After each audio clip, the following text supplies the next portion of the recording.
Well, good evening. We're here for our Monday night meeting again. Make sure I get this up high enough. Let's see if that works a little better.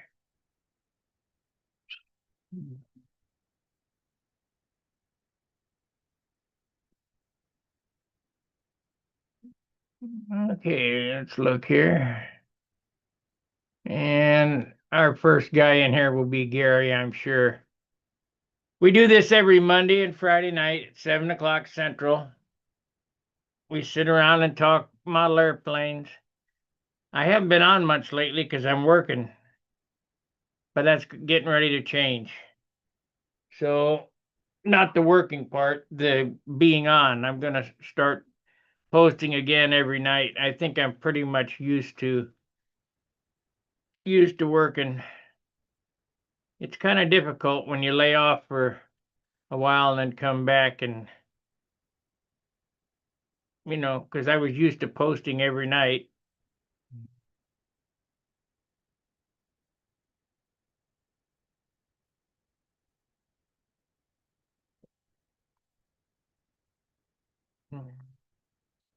You can find the link at the bench. Let's see if we're streaming. I think we are. Yeah, we have 6 watching.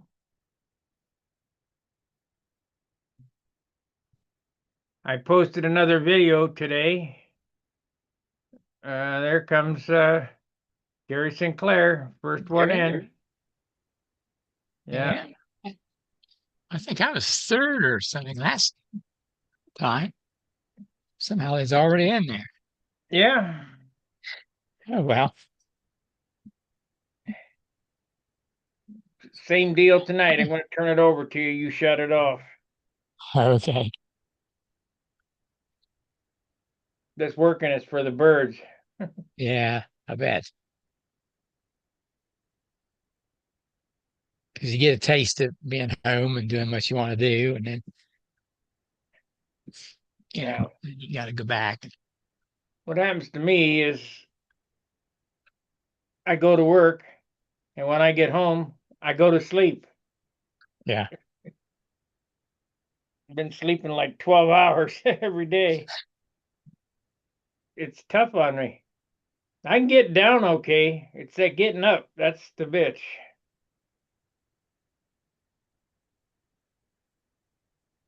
Yeah. It's winter It's, time. So, this is the end of the season. It'll start slowing down. I won't have to go in every day. oh, yeah. Okay. Because you're just kind of working just to help them out. Right. I mean, Well, not really. I'm the sort only of. guy that knows Oh, anything there. okay.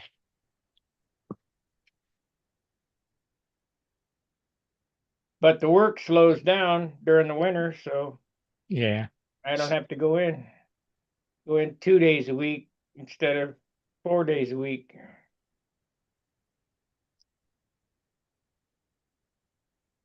Right. They can save all the work up for 2 days, and I could do it all in a day and a half. Yeah. If you get your work done, you could come early, can't you? What's that? You could come home early if you'd finish up what you didn't have anything else to do. Oh yeah, I don't have to go in. Yeah. I don't work for him. I'm my own contractor. Okay. Well, But that helps. I learned from my dad, make hay while the sun's shining. Yeah. So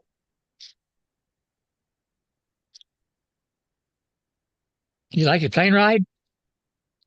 yeah, I did. That was good. All right. That was a treat for you. Yeah, I'm Yeah. gonna go next year, and we're gonna go on a trip. Around longer than just around the field a few times. Yeah. And to go spend a week with Joe, or a couple of days anyway. They probably couldn't stand me for a week.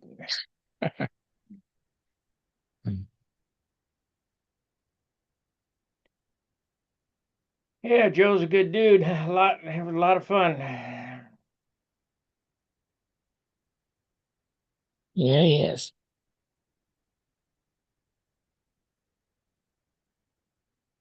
Yeah. We hung out in his hangar. That was cool. That P-51 is something else. Yeah.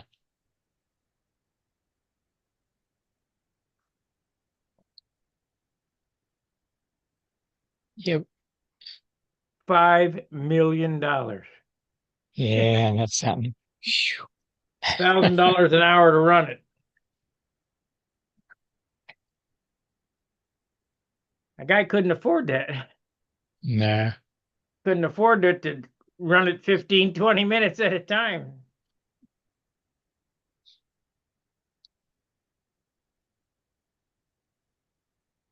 Yep, any of them old planes probably cost a lot to have.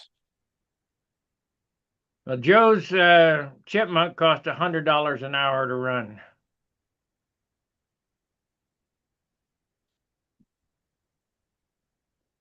That ain't bad. I mean, still, if you go someplace 10 hours, that's $1,000. Yeah. Yeah. 5 hours, $500. When you say it ain't bad, it's bad still. Yeah, yeah, it's expensive. Yeah. But I think he's got one airplane that uses car gas. That'd be good. Then there's probably the upkeep on it that they gotta keep up with. Well, his hangar got to pay the rent on the hangar. Yeah. I don't know what that is. Maybe he'll tell you. It's a nice place. Looks like a nice, yeah, well kept place too, looks like.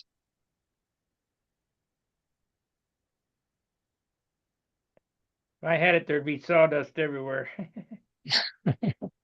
Does Joe do some of his planes, build his planes in the hangar? He works on them. I don't know where he does it at.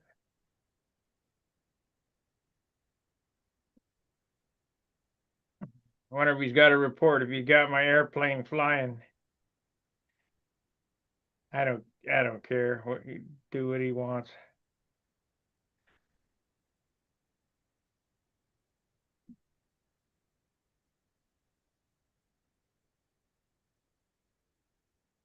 Okay, guys, come Yeah. on in. Talk to us. Yeah. Now's a mighty fine time to come in, right? Yeah. We're on the air.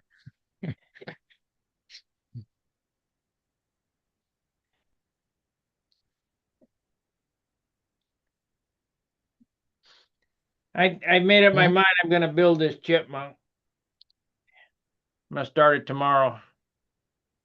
Clean off the workbench, get out that chipmunk and start building it. Gonna do it a little different, but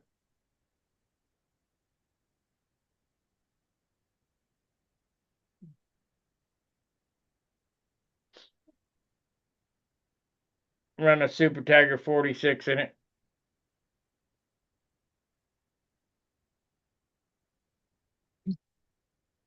Brian does Bro, Gardner Tiger. does Brodak have most of the kits they're selling nowadays? Or is there other hobby shops that got them too? Or I don't know. uh, okay, I don't know either. I'll tell you what, they're ridiculously expensive. Yeah. I mean, ridiculous. $300 for a kit. Mm. That's a lot of money. What's the basic line lengths that you use in for the half A? You don't go 50 foot on a half A, do you? No, I think 35 to 40. 50 Okay. foot is like for a 19, 15 to 19. Okay. You gonna build you some half A's? I don't know. I just was wondering because I think I my set of lines that I had was 50 foot or something. Hey, But I thought that seemed like a little long for a small half A, but you know, been a lot of years since I flew half A's. A lot of years. Yeah, yeah, me too. Bigger airplanes fly so much better to a point. I mean, I wouldn't Yeah, want to fly a windy sweeper. Here comes Ed Wask. yeah. Wasky. Evening. Evening. Good What, evening. what's Is it up? dark? Actually, the ring rat can go 52-foot lines, and that I've flown it on, but normally 45. You know, if you train somebody, 35, 45. Yeah. So Is it dark there? yep. Yeah, dark here too. Yeah. Dark here too. It's starting Is to it? get. Oh Starting to yeah, get there. Okay. yeah. We're Yeah. we're wrapped up for the winter now. Winter is coming. It's coming, yeah.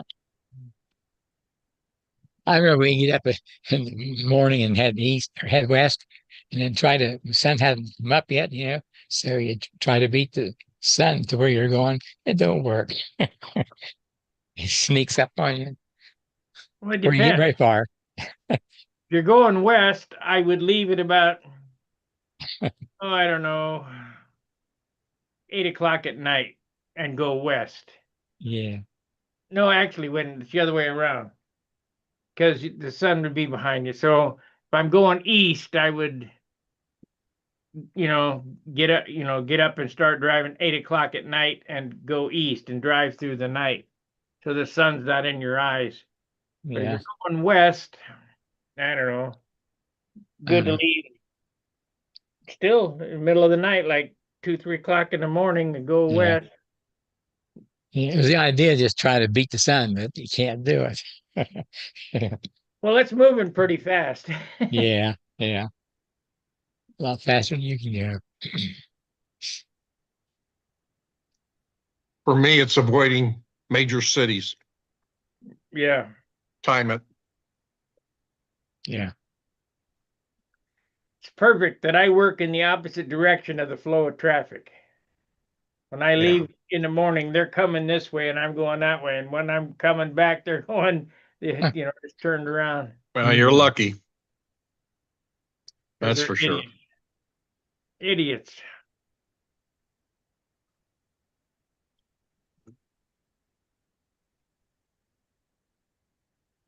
Well, did you get your Corsair done?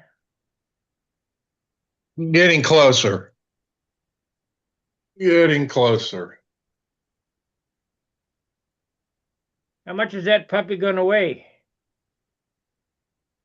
Um, I estimate 55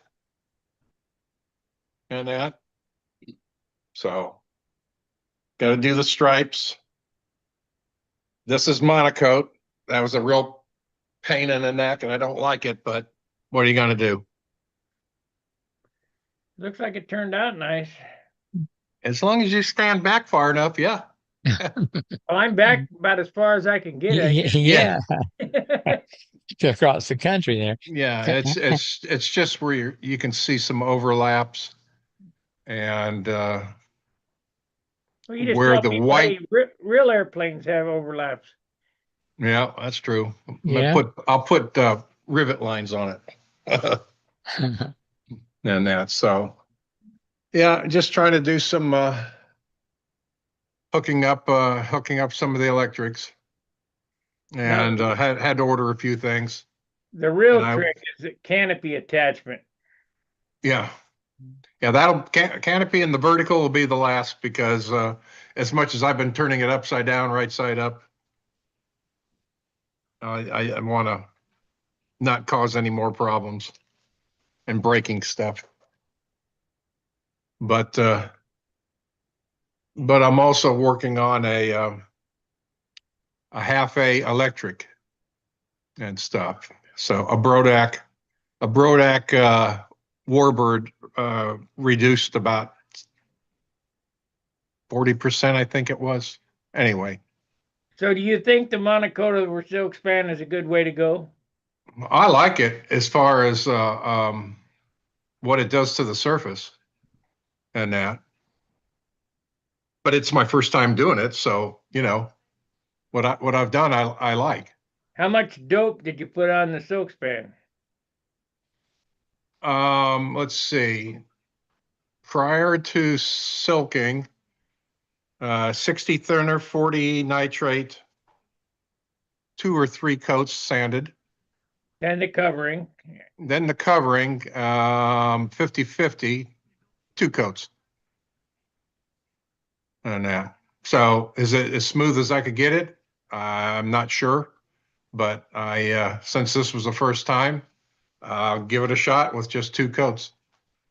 And yes, be good. Do you feel that's lighter than dope? Just straight dope? Oh, I have no idea. If I was to dope, well, if you dope, it would be more coats, more sanding, but then primer, and then more sanding. You don't need So, primer. I don't use so primer. what would that add? So if you then use sanding sealer, a little bit of talc in it, you don't worry about any primer after that. I But how don't much? do any. I don't do any talc. I don't do any sanding sealer. I don't do nothing. I just sand, clear dope, and sand. How many coats? I use 1 quart of dope for an airplane. That's 50%, half a quart as a substrate, and the other half a quart as a top coat. And when you're out of paint, you're done painting. No. Takes a lot Well, of sanding. yeah. I've never done much that way. It's always been in my other airplanes, silk or fiberglass and resin, but they were bigger RC planes, so Yeah. really it really didn't matter as much as it does in control line. I mean, it all matters, but it's more so as you get smaller airplanes. Well, I know that looks real nice. The finish on it is real shiny, and I can't get dope that shiny. And I'm just trying to figure out. Maybe I'll do it that way one time on this chipmunk. Maybe. Was it hard to do the fuselage without a bunch of seams and stuff in it? Well, I wish I would have put the silk span on the fuselage, but no, I had to do the fuselage with seams. But also, if you pick a paint job, you can kind of hide it with your stripes or your graphics afterwards, and that. So True just enough. just one of those things. So, But if I had to do it again, I'd certainly look at what's the paint job going to be, and then make sure that the seams are where I want them to. I can, if I have like a fuselage longitudinal overlap, but then I put a stripe on top of it, that's one piece. That would be pretty unnoticeable. I might do this chipmunk with the way Brickhouse used to do it: monocoat wings, painted fuselage. Well, and that's what I was going to do. I was going to do that, and I just went with, well, let me try the monocoat and that. But I was going to do. I think I can do a fiberglass resin finish on the fuselage, just as easier than I could do something else, and I don't think I would add that much weight from my past experience. no, And if you seal it off good and solid with the resin. Don't gob it on, but scrape well, it. right, You know the method, yeah, and it's pretty light, yep. and you use just a couple of coats of dope when you do it that way. Yeah. So,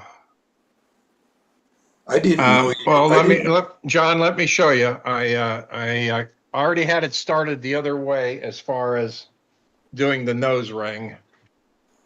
Oh, look at that. So it looks fine from a distance.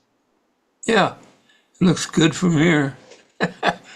And I still got to do the very, very bottom. I'm Yeah. going to try the bottom a different way. So, Well, it looks good. I mean, the thing with monocoque finish is if you're flying it in competition, you're going to take a hit no matter what.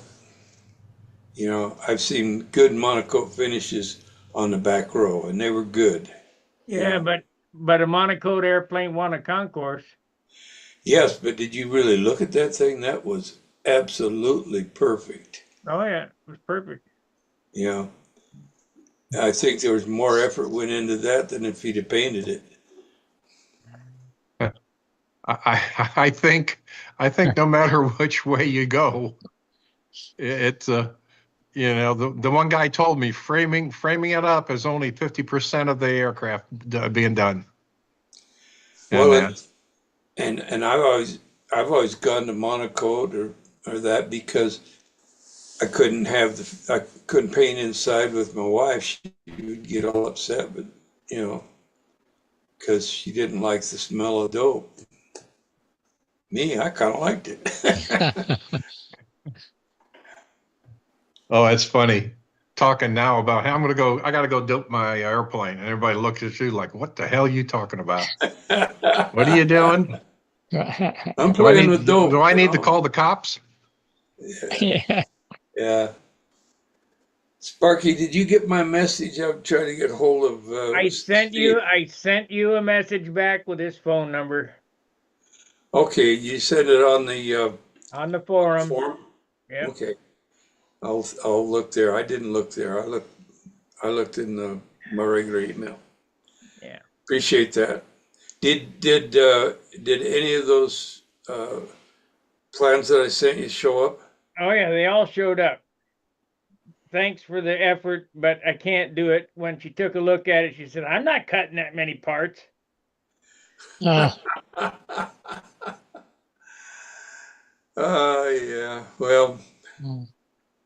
yeah. The fuselage is a lot simpler for electric power, but I needed the mass up on the front of the fuselage for. She did. She just. I mean, it would not be that hard to put it in the machine and load the file and hit print. She just don't want to do it. So. Well, the thing is those parts are so easy to cut on the bandsaw using the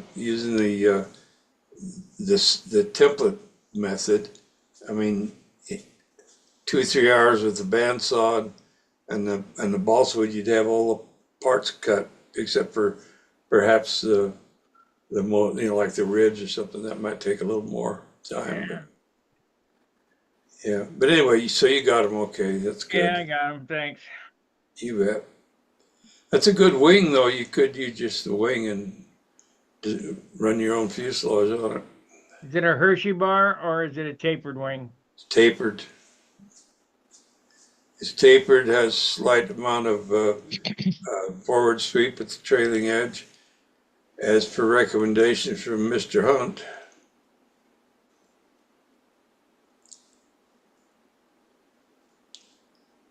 It's got a good airfoil.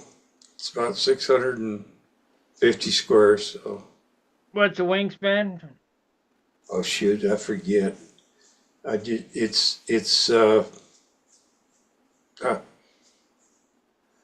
have to look it up. It don't matter.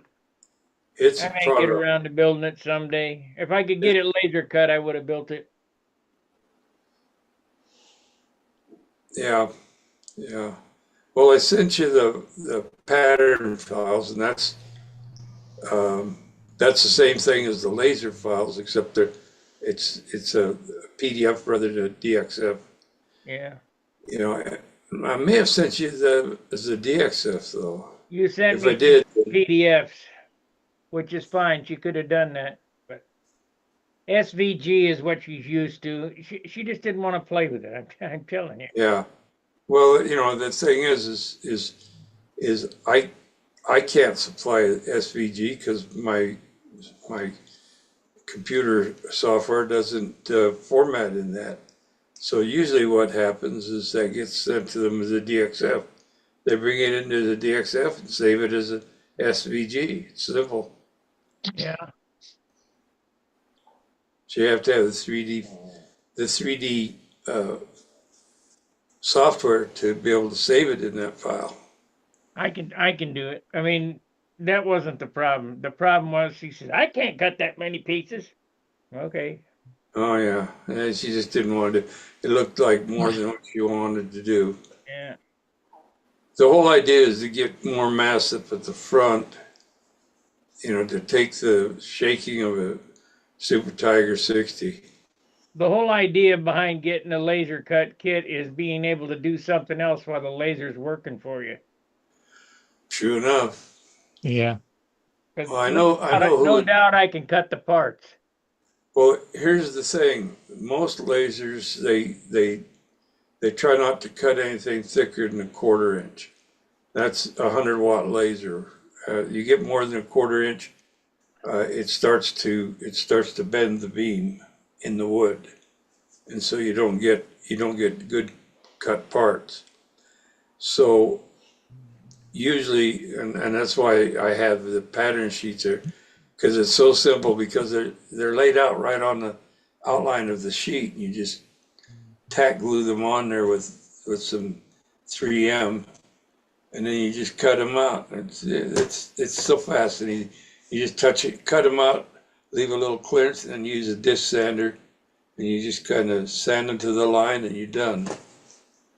Because some of those parts are 3/4 inch thick, some of them are 1/2 inch, and I think some of them are 1/4 inch.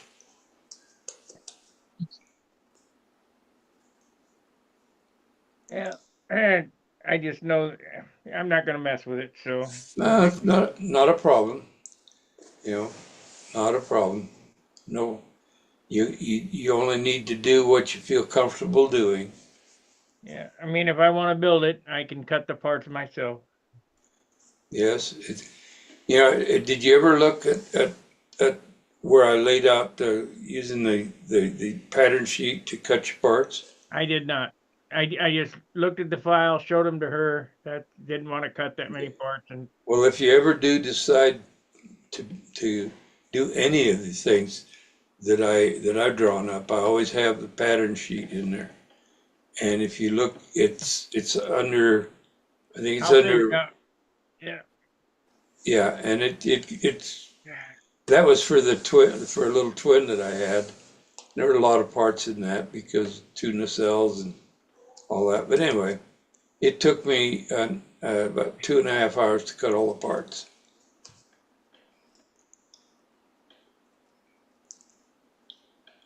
What was the chipmunk kit that you were going to make? Was it a kit? Yep. Super chipmunk. The thing that I hate about building kits is I'm going to open that kit up and there's going to be rockwood in it, and I'm going to end up throwing that, cutting new parts. So you're talking like a SIG kit? Yes. Oh, okay. Yep. As a matter of fact, I'm going to inspect it right now. We'll see what. See how rocky they are? Yeah. I built one from the kit some years back, and the darn thing came out at 43 ounces, but I covered it completely with monocoat, kind of like what you did on your Corsair. The fuselage, all the sun rays on the top, and checkerboard on the wing, and all of that under the wing, and Oh, wow. all that. Did it all, flew well, but I must have got. Well, that the old saying is if you went to the hobby shop and they had 2 or 3 kits, buy the lightest kit, because you could go by the weight of the kit. The other box. In the box, with the box, and that'd be the weight of approximately the weight of your finished airplane. Yeah, I don't think so. This thing's heavy. I took the lightest one of the 2, though. What does it weigh? I don't know. It's heavy. I really wonder what it weighs. You don't have a scale there, do you? And I'm not messing with it. Okay.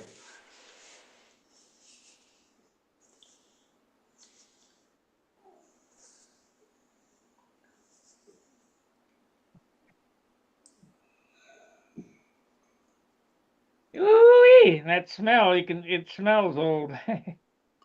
Yeah. Actually, the wood is not bad. At least Well, that's good. the sticks are not bad. The sheeting is probably shit though. Yeah, heck, you just grind a little bit more of the ribs away internally in the formers. This is what makes it heavy, this cowl right here.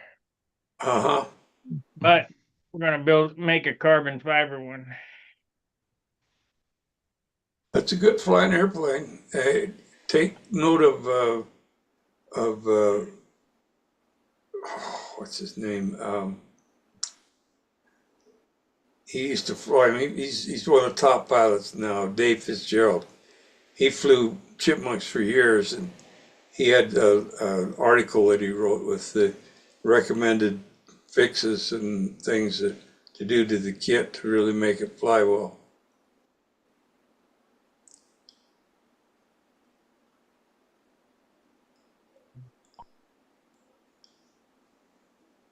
This is heavy though.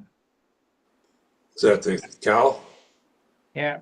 Plastic wheel pants, heavy. Oh yeah, yeah. Far better to make them out of balsa or carbon fiber.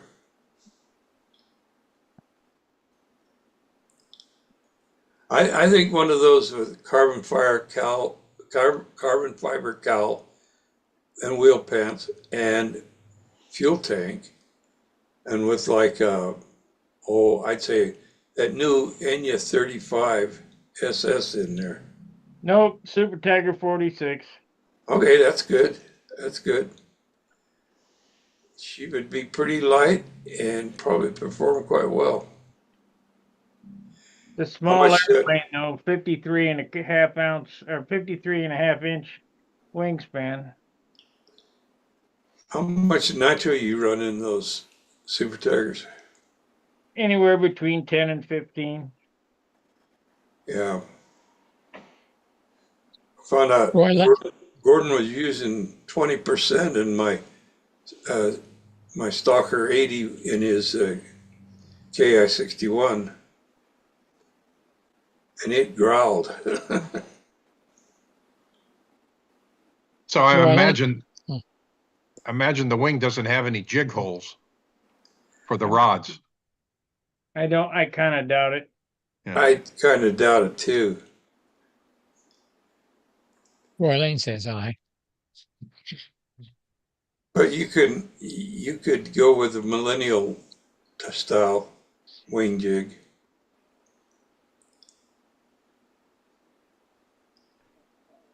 But probably, I mean, you could also stack the ribs up, tape them carefully, take them over to the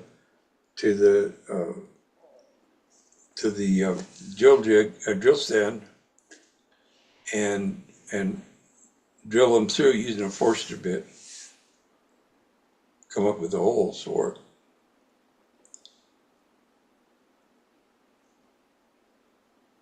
Just don't I didn't just see don't it. take out your from the die cutting. Don't take out the openings in the ribs and drill in there. Oh, yeah. Yeah, got a canopy. It's all here. What'd you have to give for that kit? You don't want to know. It was cheap, cheap, cheap. Was it? Yeah. $50. Oh my goodness. Oh Years ago, they weren't like that, was it? no. The guy wanted 100, but I didn't have 100.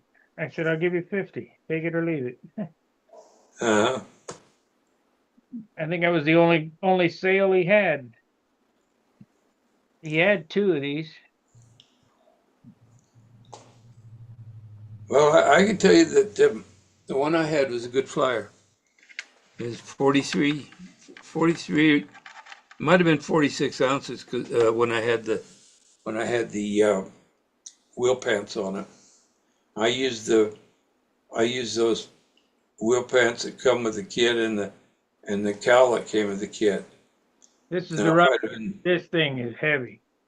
if I'd have been smart, I'd have got rid of that and done what you're going to do. But I was just about half my age right now. Yeah, there's gonna be a lot of cutting of parts. I can see that already. Hmm. This thing here is, I don't know, it's pretty heavy. I was going through my wood in the basement and I had a box that's 4 inches wide, about close to 3 inches tall. And of course, a little bit longer than 36. And it says balsa wood, thick. And I picked it up and it's like, I don't feel like there's anything in it. And it was full of the thick balsa wood. And it's like, holy smokes. I You knew found I a knew it gold. was old. You found a gold mine. Yeah.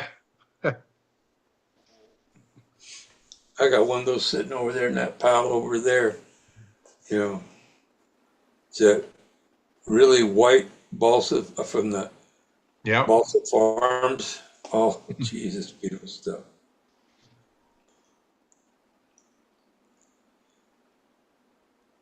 There's like 3 or 4 sheets of 3/4 inch there because those plans I sent you, I was planning on building that fuselage with some of that wood. Still will. So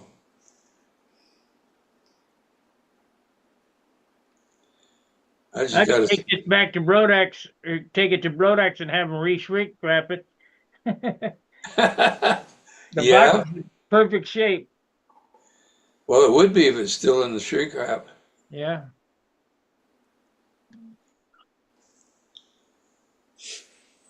But before you do, oh no, you'd have to punch all the parts out. Then people know. So you could make patterns of all of the parts. I do that before. If I build the kit, I'd still do that. I'd make patterns, get some butcher paper or whatever, lay them out. You know, like if you're gonna make it out of a piece of 3 inch by 36 balsa, put a frame there 3 inches by 36. Lay them out in there so you can get the most out of it. Now you made yourself a pattern sheet. Well, I believe if I built it out of this wood, it'd be 55 ounces. That'd be too heavy. It probably, but if Maybe, you just happen to have maybe some 60. really good, oh, quarter, what is it, quarter cut, I don't know. type C balsa for the ribs, at 4.5 ounces. Boy, would that be pretty.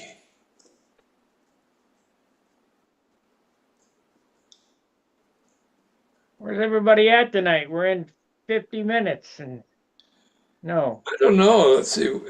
Is it, is there a game on tonight or I don't know. football or something? High school football, maybe. Yeah, it could be.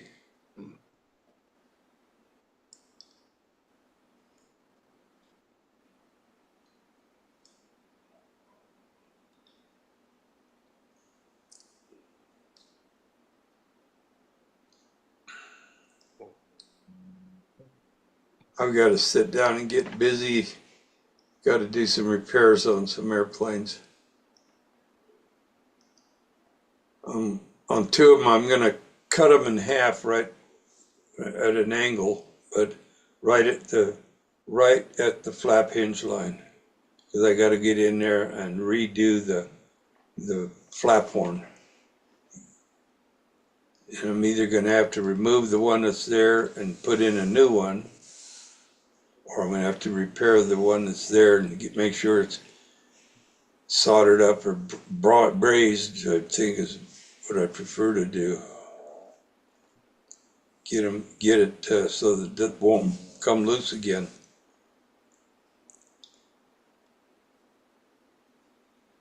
I'm going to be refinishing my Junior XL this winter. Are you?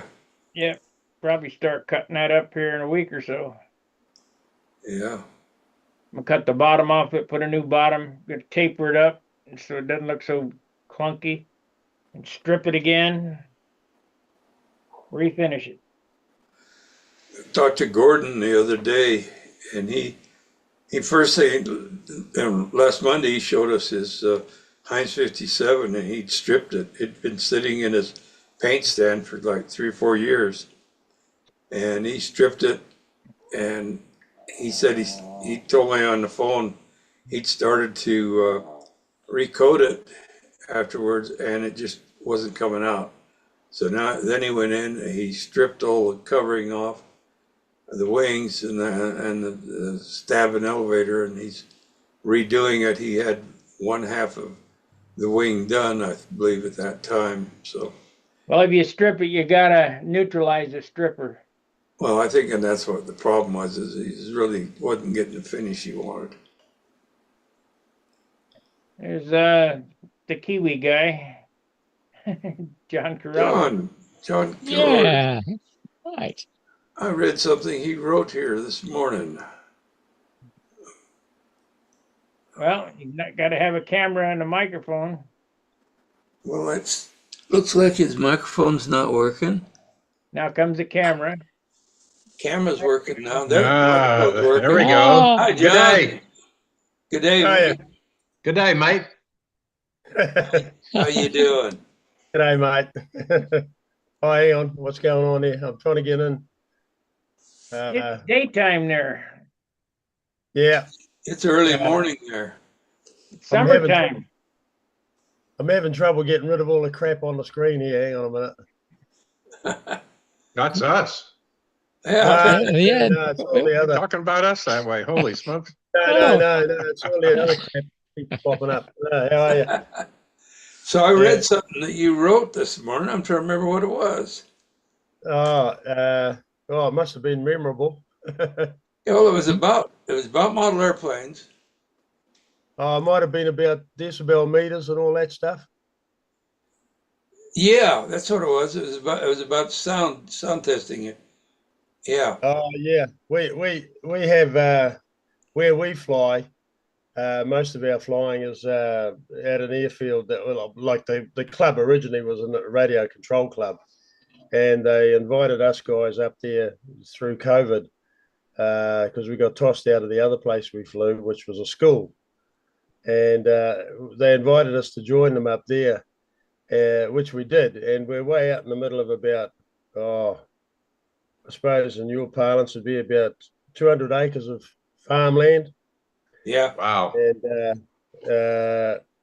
it's owned by the local territorial authority, the council, Auckland City Council own it, and it's miles away from anywhere, and nobody makes any. Usually, the neighbours and that live, quite a long way off. You can see the odd house here and there. They're very good, and the RC guys keep away from them, and there's usually no complaints. But when we had a complaint about a year ago, somebody on the RC side of all people started moaning about the sound that the control line planes we were making over in the 100 meters away over in the control line circle. So it came up about the decibel. What was the limit? Because you can say, oh, well, that sounds bloody noisy, or that sounds ridiculous, or whatever. But unless you've actually got a standard and something scientific you can measure it by, it's just all emotion, So Yeah. we started sticking decibel meters up the exhaust pipes of these things, and I got one. I downloaded one off the phone, off the internet onto my phone. It seems reasonably accurate, and I started taking a few readings, and the recommendation by the club, or it's in the constitution, is 87 decibels at 7 meters from like 360 around the aeroplane. Now, as you well know, that makes a difference whether it's on the ground, whether it's long grass, whether it's blowing, whether it's temperature of the day, the wind, all that sort of stuff. It all comes into it. So it's all still a little bit subjective, but at least you got something you can hang put your put your name on. So I started measuring a few of these aircraft, and none of them have exceeded the sound limit. They tend to be a little noisier in the air, funny enough, which I guess when you think about it, you'd expect, especially the combat guys when they're screaming around chasing each other, trying to slice each other's bell crank out. Tell them it ain't no louder than them mowing the lawn on Sunday at 6 o'clock in the morning. Correct. Absolutely correct. Yeah. In fact, there's a hell of a lot of chainsaws and weed. What do you call them over there? Weed trimmers or Weed whackers. Yeah. They make a hell of a lot more noise than what an LA-46 would make, when it's under load. Oh, it's just bloody stupid. But the problem seems to be more in the diesel, and muffled diesel half-A races and things. Some of those things can scream, and of course the combat they tend to they're screaming at 30,000 revs, so they're making a bit of a noise. But Do you think it's the Doppler effect from them going around the circle? Yeah. that's Yeah, right. Yeah. Yeah. Yeah. Yeah. Yeah. And then the screams and yells when they cut each other to pieces. Yeah. In fact, Did we I had see you with a twin about a month ago or so? Yeah, I did. That's made out of cardboard. I've got these quirky tendencies to do weird shit, like try and I'll see a wheat bix packet or something on the ground, and I'll go, I wonder if I could make that fly. So I found this. I think I've spoken to you before about it. This I think I've shown you on the show. The Chinese make a very good cardboard that they put onto their products when they send them out here. Have you ever heard of Fisher and Paykel? It used to be a New Zealand outfit. No. And anyway, we used to make a lot of washing machines and stuff like that. And the Chinese bought us out, or we sold them to the Chinese, and they send the stuff back now with this cardboard packaging on it. It's about 12 mil thick, and some of it's up to about 20 mil thick, really high impact stuff. And it's as stiff as hell, strong and light, and it costs nothing. So I've been building aircraft out of it, and I've got what I call my blubberchook trainer plane, and that's just got the single OS-30 in it, and that's a good trainer. It flies like a dairy cow, a well-mannered dairy cow on the end of the lines. Teach anyone to fly it, and it handles the wind well and all that, and you can. Remember, even a cow will fly, but a light cow will fly better than a heavy cow. Yeah, well, and depending on how much horsepower you put on it. So anyway, I built a twin, and I built a twin. That would be cow power. Yeah, Cow power. Yeah. Oh, you don't kowtow to anybody. But anyway, so I put this thing together, but I made one real major cock up, and you might see it when you look in the photographs if you've seen it on our website down here, New Zealand Control Line Flying. There's a picture of me holding it, and I think there's a short clip of me flying the thing. It flies bloody well, actually, I must say. It's very light to the controls, and just does what it's supposed to do, and flies just manages to fly on one engine, so you can just do a nice light touchdown. Anyway, but I made one cock up, and it was that when I was designing the wing, drawing it out, I wanted the inboard engine slightly further inboard, if you know what I mean, in towards the center of the pilot, into the circle, because by the time you put the engine on and you wanted a bit of room to flick it or mess around and fill the tank and stuff. So I moved it about a centimeter further out towards the wingtip, the inboard wingtip.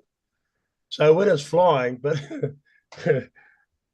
when I built the bloody thing, I didn't check, and I built the wing upside down and put the wing in upside down. And, so the outboard engine appears to be further out than the inboard, which it is, of course. But it didn't seem to matter because there was a slight warp in the wing, and that's why I put a trim tab on it. Because you can't get rid of that warp. You can get a little bit of it out. If there's a warp in that cardboard, you can heat it up and you can get steam a little bit of it out, but it tends to want to come back, you know. So I've got it's not symmetrical, but you don't pick that when you first look at it. Now it flies okay, it still flies real good. So yeah. That's utterly amazing.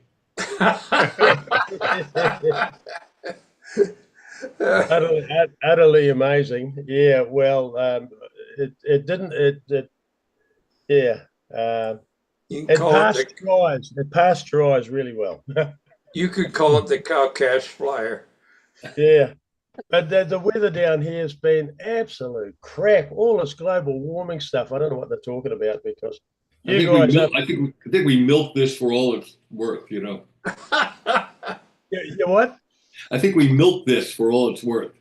Oh yeah, yeah. Well, I think so. Well, it doesn't fly like butter, that's for sure.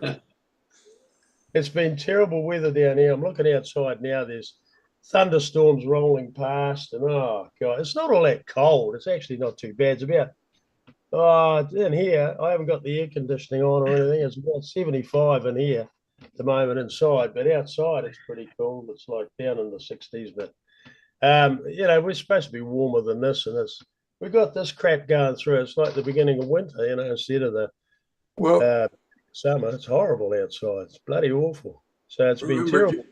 Remember, John, we were supposed to go through an ice age before they figured out that there was going to be warming. So, you know, we got to go through the ice age first. Oh yeah. Well, that's right. Yeah. What I can't reconcile is how they used to talk about going up through the Northwest Passage, you know, 150 years ago and all that sort of stuff. And now they're all moaning because the ice has all disappeared again. Well, hasn't it been like that for as long as we can remember? You know, the ice comes and goes. I mean, the South Pole, the ice is growing, and these loonies out there are saying, "Oh yeah, well that's all part of the global warming. It's because the ice is moving too quickly from the center of the pole. It's must be spitting out with centrifugal force or something. I don't know." Well, climate change is real. It changes 4 times a year. Yeah. How close do you live to XJet? Hey? How close do you live to XJet? XJet? Yeah, he's in. Oh, what's he? Somebody on Stunt Hangar? No, he's on YouTube. Look up XJet. Oh, I don't know. Is he a Kiwi? Is he? Yeah, he flies the drones. Oh, I think I've seen him once. I don't know. I don't know where he lives. They had a real famous tower, control tower that they tore down. Where was that at? Famous one. Oh, hell. I don't know. I don't know, Sparky. I'm sorry. I don't know. That's where he lives. So he lives by the tower that they tore down, and there was a big uproar about it in the RC community. Oh, okay. It might have been down at Woodburn or in the South Island, one of the old Air Force bases down there, perhaps. I know they've been taking a lot of these old Air Force bases and turning them into high density housing developments, you know, because we're supposed to be short of houses and all this sort of stuff. Yeah, it's going to be especially helpful when the Chinese come knocking at your back door. No airfields, all high density housing. Yeah, correct. Absolutely. You're absolutely correct, John. And they are knocking at the back door. You know, there's no two ways about it. They've been messing around down here, going around, you know, and we don't know half of it. They don't tell you half the stuff. Excuse me a minute. No idea, mate. Yeah. Yeah, well, we've bought new Hercules, and we've got some other stuff on order, I believe. But yeah, they've been flying around. They're a nice plane. They're a bit quieter than the old Hercules. We live near an Air Force base, not far away, and they've been flying these new ones over. I think they're built in North Carolina. They come out of there. They used to be built in the Los Angeles area, Oh, okay. All right. but that doesn't mean that they haven't moved that production line. Okay. I remember there's the thing. One of the stories, and this is told me by the man himself, Bob Palmer, his airfoil for his smoothie.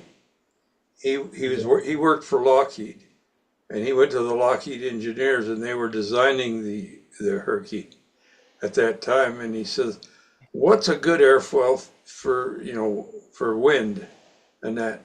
And they said, "Well, we're just designing this airplane called the Hercules, and we're using a really good airfoil for that for the stabilizer." And so he got hold of it, and that's what his wing for on the first version of the smoothie was. Well, it did fly good in the wind and that, but it didn't fly good at all in anybody could outfly him in the normal weather. Yes. So he then went and designed the second one using an NACA 4-digit airfoil. I think it was an NACA 0016 or 17. I think it was 16. And the story he told me, because see what the reason I got involved in this is I actually drew the plans for Brodak for the smoothie, and right. he wanted it done the way he wanted. I guess he went on a world tour, and Henry from Vico kitted the plane and used the first one because of he thought it would save on material because of the skinny, narrow, pointed airfoil. They could get more amount of sheet. And he didn't like it. He didn't want, but they couldn't change it when he got back. So, but anyway, he painted him up the same paint job, and he said he'd go to the contest there at Santa Ana racetrack there in Santa Ana, California, on Sunday mornings, and he'd look, and if the weather was bad, he'd pull out the smoothie with a narrow pointed airfoil, and if it was decent and good stuff weather, he'd pull the other one out. And he said nobody figured it out that he had the two of them, but that's why the one that Brodak manufactures doesn't have that pointed wing, because he wanted it finally kitted the way he originally wanted the airplane to be, according to him. So it was fun. It was interesting working with him. I got to have a lot of good laughs with him. He told me he built the model that they used to verify that the F-117 could actually fly. And he said it was a glider, and they threw it off, and it was RC, but it was a glider, and they threw it off the side of the hill, and they could fly it, down, bring it to a landing. And they said, yeah, it'll fly. Did you know what he did for Lockheed? I had a long talk with him one time in a car trip. My understanding, he did a lot of their prototyping work. Well, he worked specifically on fairings and fillets. The SR-71, all those fairings and everything. Yeah. He worked on those and a Constellation, and he worked for Kelly Johnson. Yes, he did. Is that the Skunk Works guy? Yeah. Right. My understanding when talking with him, he didn't talk too much about that part of the work, but he talked about doing prototyping and building models and proof of concepts and things like that. Yeah. And it was interesting because that man didn't have any fingers on his right hand. Yeah. And he could still build like that. Lost him in a die cutting accident at J.C. Yates's plant. Was that where he lost it? Yeah. I knew it was some kind of machine operation. First time I saw him fly, putting that glove on and bolting his handle to that glove, I just about shit a brick, to be honest with you. Remember when he flew out at VSC? I think it was at VSC 8 or something, he showed up and flew a Chief when he had that handle. Yep. I got that on video. I think that's probably the same handle that he was flying back when I was a kid. Yeah. You know? Was that handle? It was actually attached to a glove, right? And did he Right. put the Right. glove? And when he picked up the handle, he was basically putting the glove on and putting a wrist strap on to hold it together, right? Right. Absolutely right. And his Right. fingers didn't actually wrap around, or didn't completely He didn't have any He put it capture like this, you know, he had no fingers, but like a right just angle or pulled something like that. Yeah. yeah, but he couldn't really grasp it. No. Okay. I put the strap around the wrist to hold it. Well, so he was flying a safety long before it became fashionable. Really. Yeah. He was a neat guy. He was. He was very interesting to talk to. Yeah, Sounds So- like this. Oh yeah. kind of like yeah. that. Okay. Sounds like there's hope for me yet, Dennis. How are you? Yeah. I'm sorry. I flew last weekend in quite strong wind, and I flew my Fokker Wolf. That's a 35 powered OS, an old Fokker Wolf. Did I semi-scale stunt profile, and one of my mates got the engine going. He got it really songed out. You know, I think to be honest, it's finally run in. It's an old OS, like, you know, about a 1960 thing, straight out of the box, and it was, you know, the old stunt engine, and it pulled like a blimmin' ox. And I remember my hands, since I've had my carpal tunnel done, I can't sort of use my fingers properly. I used to like flying on the end of my fingers, you know. Right. Hanging onto this bloody thing with both hands at one stage, and I had my mitt wrapped around that handle, you know, which I don't normally like to fly like that. You know, I like to fly so I can get plenty of feel on my fingers, you know. But yeah, so if he flew without any fingers, there's hope for me, because my fingers seem to be getting worse with age, with arthritis and one thing and another. Yeah. Well, I know for me, I used to make my own handles, and they were straight up and down, and they were like half an inch thick and about an inch and a half wide in the handle area. Yes. And it was a Baron style handle. So, and I would run it just straight, like the wood was cut. Yeah. And I'd fly it that way. And one day I got the wild urge to put little scallops in there for my fingers. Yeah. And boy, did that make a good difference. Yes, you can lock your hand onto it. Yeah, well, it even though I'm still flying with more fingers, Yes. it locked the fingers in. Yes. Yes. Yeah, Well, it Gary, made it. hang on a second. Gary, it's all yours. I'll see you guys later. Thanks for Yeah. coming. Thanks for Okay. giving me Sparky, that phone I'll number, come back when I Sparky. can't stay so long. All right. So Hey, Sparky, I see you put up that one that interview with Bob Gildini. Yeah. That's my favorite interview. Cool. I have to look for that. Okay. Yeah. Before you go too, Sparky, it was interesting. I haven't sort of touched base with you for a while, because I think you're working now, aren't you? Yeah. And yeah, and I seem to be going in one direction at once, and then all of a sudden the other way. But I was very pleased to see you in that hangar with that Mustang. That was beautiful. That was really fun to watch. That's a $5 million airplane. Oh man, they're just such a fantastic aircraft. You know, Work? Did you say work? That makes, Yeah. is this a porn channel? Oh, 4-letter words. dirty 4-letter words. dear.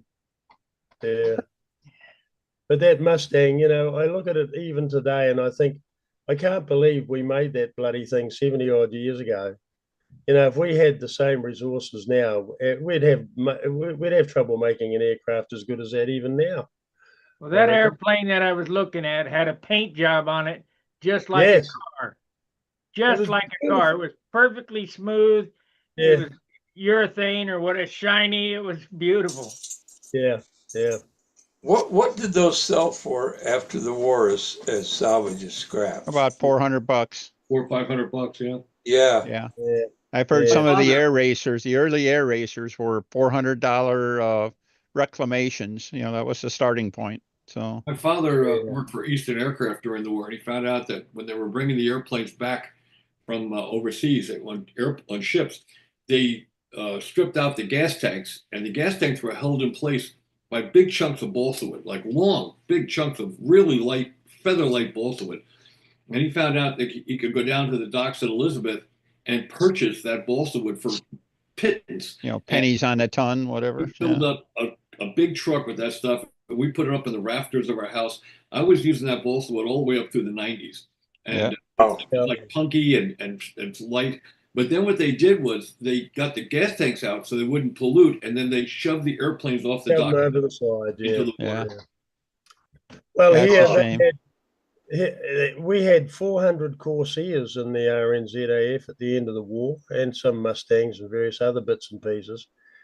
And they used to sit out in bloody paddocks. You know, the dairy farmers would come and buy them, chop them up, take all the bits and pieces off them, and put a tow bar on them and tow them backwards with a deck on them, and use the undercarriage and things for a trailer for the hay Wow. and all this sort of stuff. God, if they only knew what they were doing now. God, oh my goodness. just amazing. Yeah. Hmm. Just incredible. Well, Did you ever watch Kermit Week's channel? Yeah. He does all the restorations he's doing, Yeah. having done around the country. It's pretty amazing. He's latest one is the last remaining Doolittle Raider B-25, the actual airplane, the last one remaining, and they're restoring it. I have really. not seen that one. It was an actual. Actual Wait a minute. airplane that was That on the can't raid. be. All of the airplanes from the Doolittle raid were crashed in China. There was one that was landed in Russia. He's got the actual airplane that was on the raid. It even has the signatures of the people in the back of the airplane. They all signed it. Okay. Did it still have the wooden broom handle gun? You got to check it out. It's a really neat thing. They have it up on a rotisserie so they can spin the fuselage around and work on it. You know, Yeah. it's really neat. Wow. They've had a lot of really good reclamations going on. One of my favorites was the Lockheed Vega. They're trying to rebuild the plywood shell fuselage on that. They got a Northrop Delta too, which is like the old Gamma, sort of like a Gamma. Yeah. I hadn't seen that. That'd be another good one. Really He's nice got a pair of Hawker Tempests, one with the inline, well, the H block engine, one with the round Bristol Centaurus, which is my favorite. But I don't know.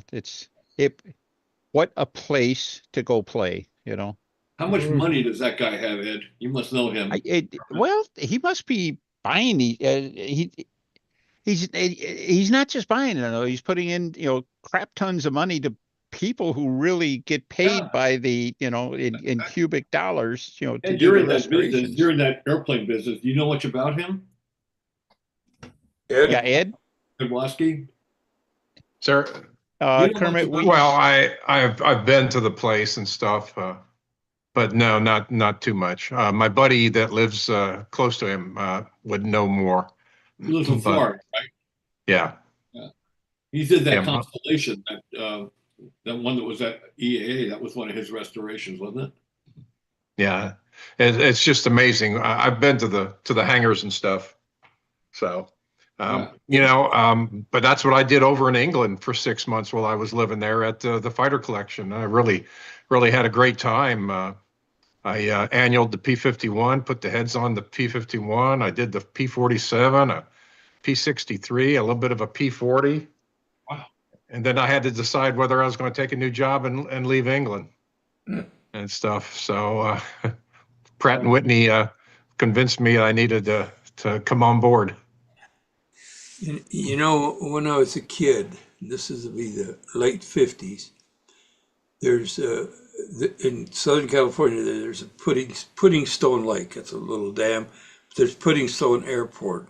And you used to be able to ride out there and ride a bike out by there. And there was just a little wire fence. And there was all these historic airplanes parked out in. I mean, the little Smith mini plane, that was out there. My dad's boss, my dad worked for civil service. So his boss was just above him, so I don't think he was making that much money. He had 3 P-38s sitting there, Wow. 2 fighters and one reconnaissance version with a That's amazing. photo nose on it. And he used to fly the dang thing. Every once in a while, I'd hear that sound, and I'd look up, and there he'd be going over.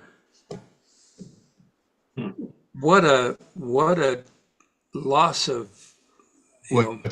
What's really cool, when we're at the museum, you could hear a radio or a Merlin or a Griffin, and you'd say, "Yeah, we got the Thunderbolt coming back." You know, you knew Yeah, you knew what was in the pattern coming back. Mhm. yeah. Mhm. Well, and you know the sound that a P-38 makes. It's just Well, yeah, the turbos screaming and everything like turbo that. screaming and the Yeah. 2 props screaming, and yeah, And the props rotate the opposite way that you would think. The tops Yeah. of the props rotate away from the canopy. they come from the top down. Yeah, The tops of the props rotate away from the canopy. yeah, So they're yeah. actually the props are coming up past the canopy rather than down past the canopy. Right. I got it backwards. You can Yeah. see that if you watch Wings when they're landing on those tropical airstrips out in the Pacific, and they're spooling down. You can see the props turning the opposite direction of what we thought they would turn. Well, I think that's when the first ones went to the Brits. The Brits wanted them both turning the same way at first. I remember, and they didn't like that. And then they decided they wanted to turn the normal way with the props coming down from the top. And that didn't work out. And finally, they decided that maybe those American engineers knew what they were doing and had them set up for. Well, they didn't know what they were doing because when they first built it, they had them turning towards the canopy, and it almost crashed the airplane. Right. And they switched the motors because they had the reverse cranks in them, and then it flew. Yep. Another Kelly Johnson thing, Mhm. Yeah. I heard a story. That they were demonstrating the Mustang, and Kelly Johnson had him fly the prototype P-38 Lightning past where they were demonstrating the Mustang, and went past and just burned that Mustang bad, and then come around and he feathered one prop and come around still outran him. That's a surprise. Of course, the first generation Mustang did not have even a supercharged Allison in it. It was So, actually wasn't it called the Apache? Apache. Yeah. And well, it's designed as a ground attack airplane, wasn't designed as an air-to-air fighter. Right. So just amazing stuff. Accidents, happy accidents. I got your email today, Denny, about Yeah, and I was at dinner with my wife when you called, so I apologize for that. I was supposed to call you Right. back later, which I just remembered. So Right.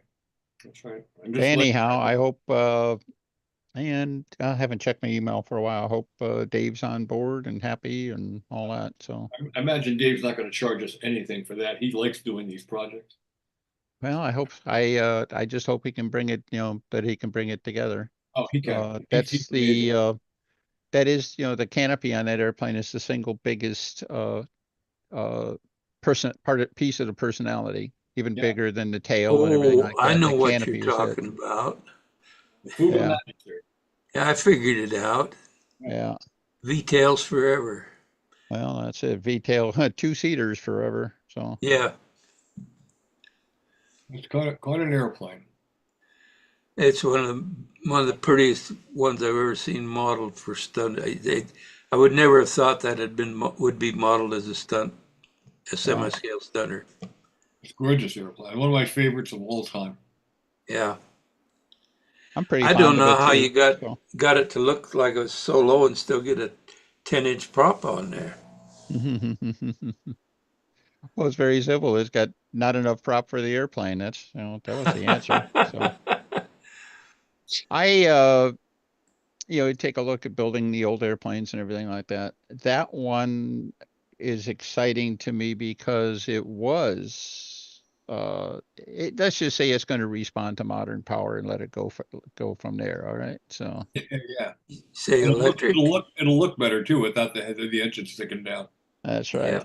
That's right. What airplane are you talking about? Your V-tail? Yeah. The Fuga Magister. Oh, yeah. So you are going to build a new one. Good. Well, we got a major thing going on. Dave Midgley, Bob has worked with Dave Midgley to convince him to mold some canopies for it. I had the original canopy buck for it, so I just sent that off to Dave yesterday. It's supposed to be there Monday, and hopefully we're not too far out from getting some canopies. And that is, it's just a huge piece of the personality of that airplane, So Yeah. Everything else we can do, but that was the one piece we needed.